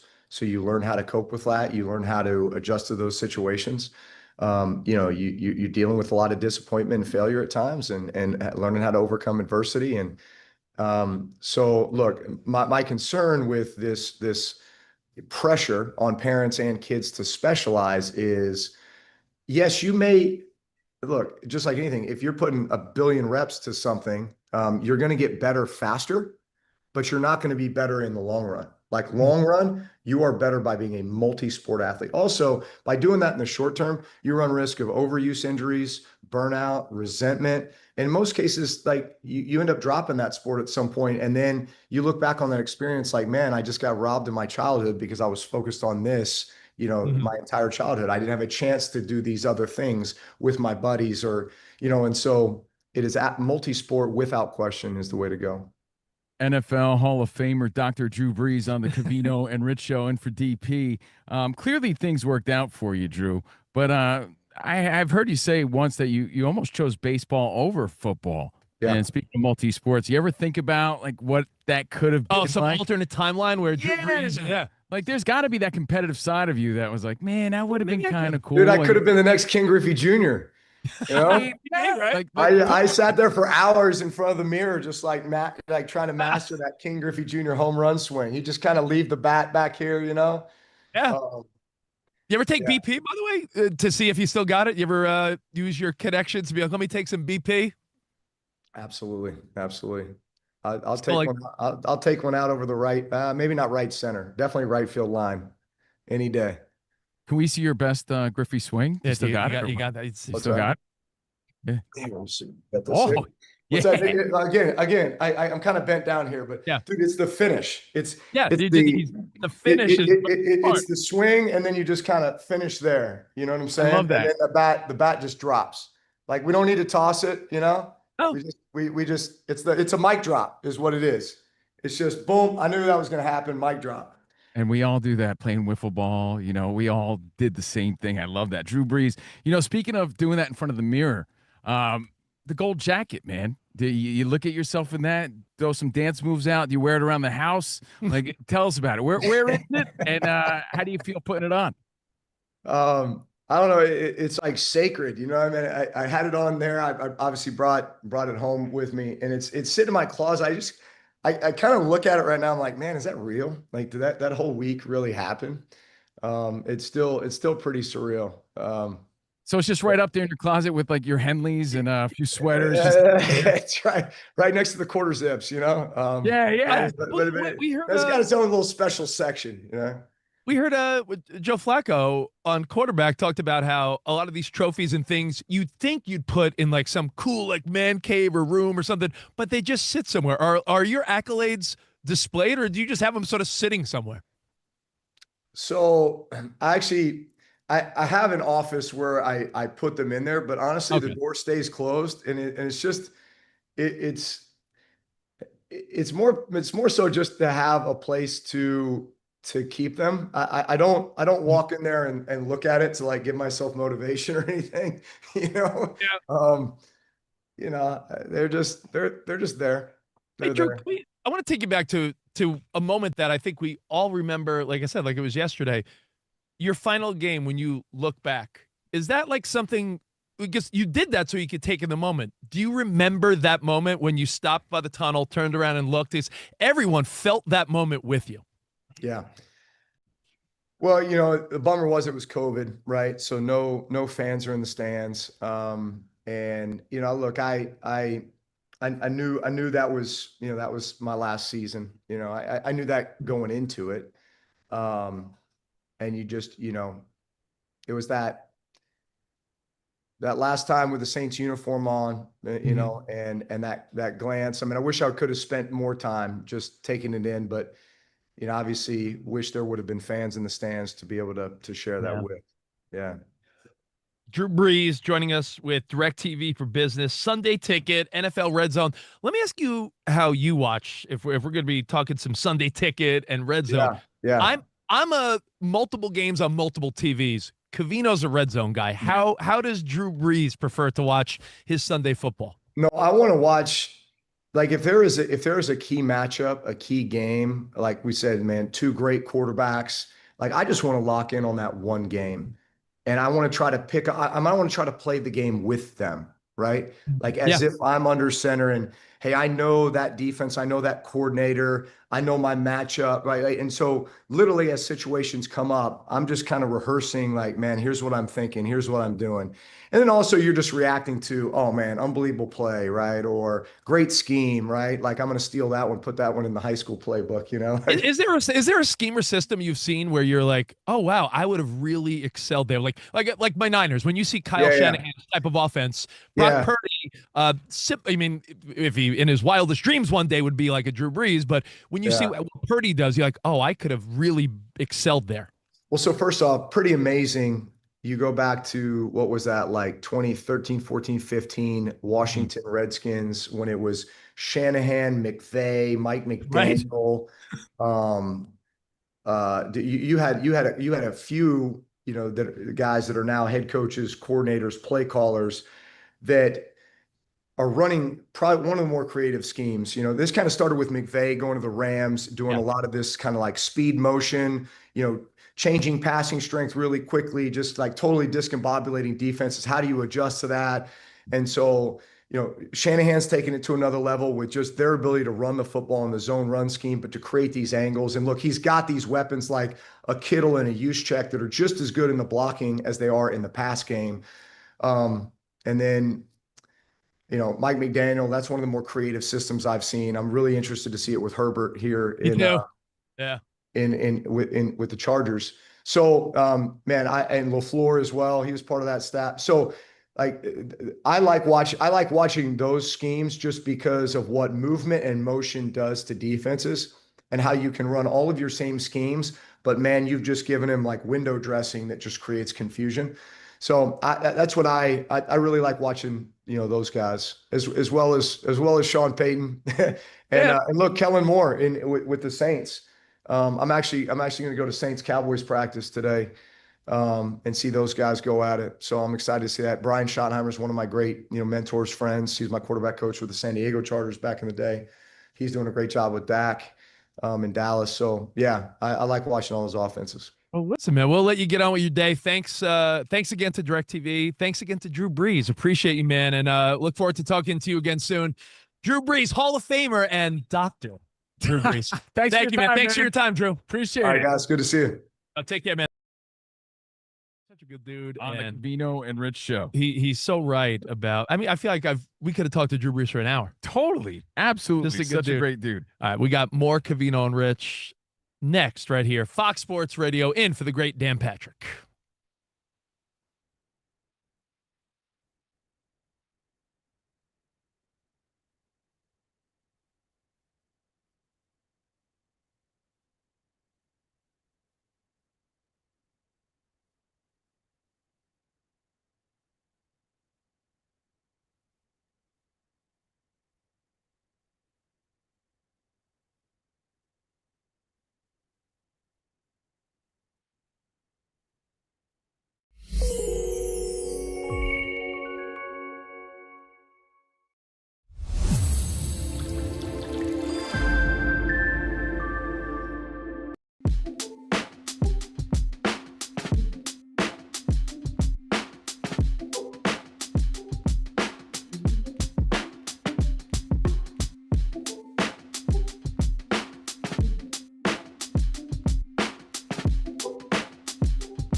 Anthony Volpe had to replace Derek Jeter. So, again, it goes back to the pressure. Talk about pressure. Just like the Dodgers are going for the three-peat. There were guys in between, the D.D. Gregoriuses of the world, but essentially you're the next name that people... But he's the next guy. Didi was great, but he wasn't Derek Jeter. They touted him to be one of the highest prospects since Derek Jeter. Like, he's the next guy. He was a local kid, grew up watching the Yankees. Everybody wanted the story. Good-looking kid, lots of talent. You watch every day, so I'm not catching you off guard here. What number was Volpe wearing? Oh, actually, I don't even remember. How do you know? Yeah, you watch okay. I know, yeah. 162 honestly, games. I'll be honest with you. Look it up yourself. But I'll tell you this. Okay. Those things don't mean as much to me as they did when I was a kid. Anthony Some Volpe. of them I know. Covino watches 162 games a year. I really do. He'll be at a five-star restaurant, and he'll have the Yankees game on his phone, but he doesn't realize that Anthony Volpe is number... It's because he only has Mattingly jerseys. Number 11. Yeah, number 11. And I'm glad I looked it up because that meant... Ben Rice is 22. But do you understand that giving him number 11 was an honor? The same way they gave Derek Jeter number 2, because in the Yankees' eye-rolling history of, the pinstripes and everyone from the imaginary Babe Ruth to Mickey Mantle to DiMaggio, those numbers are all retired. So if you get a lower single-digit or like double-digit number, it means they put stock in you. There's a weird sense I think it of, used to be. I mean, Aaron Judge is number 99. You're not giving some schlub. Well, that was because that's kitschy. Like, he wanted 99. But I'm saying number 11. To give someone 11 good means, number. You're right. They're not going to give. Top 10 are retired. Yeah, they're not going to give number 11 to their utility infield. Well, it goes with the point. He was touted to be the next superstar, the next Derek Jeter, the Number next 2. guy. We heard about Anthony Volpe for so long because he was a New Jersey kid, a local kid, grew up watching the Yankees. He was going to be the next be-all, end-all for the Yankees and be the starting shortstop for years to come, like the pillar of the Yankees moving forward. Am I reading this wrong? He has 1 home run this year? I was just going to give you stats. He's only 25 years old. 240, 1 home run, 19 RBI. But again, he was hurt for a lot of the beginning of the year. Still one It's his home run. 4th season. Now, he had a Gold Glove his first year. He had some shining moments. But since then, it's been like disappointment after disappointment with this guy. And they've done nothing but defend him and give him chances. That's the thing. Give him chances. They've given him so many chances, and they've defended him so hard. Aaron Boone was put in so many awkward positions. Like, he's elite. What do you want from him? He's elite. He's a great player. It's like, yeah, but everybody could see he's struggling. So finally, at trade deadline, the day after, him and Jason Dominguez get sent down to get optioned to the minor leagues. And he was a bona fide major leaguer.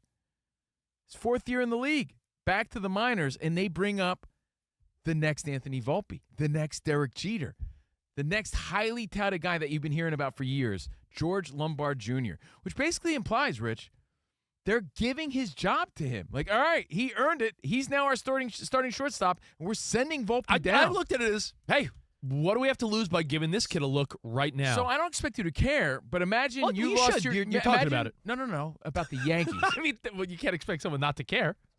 It's about the story. I don't expect you to care about the Yankees.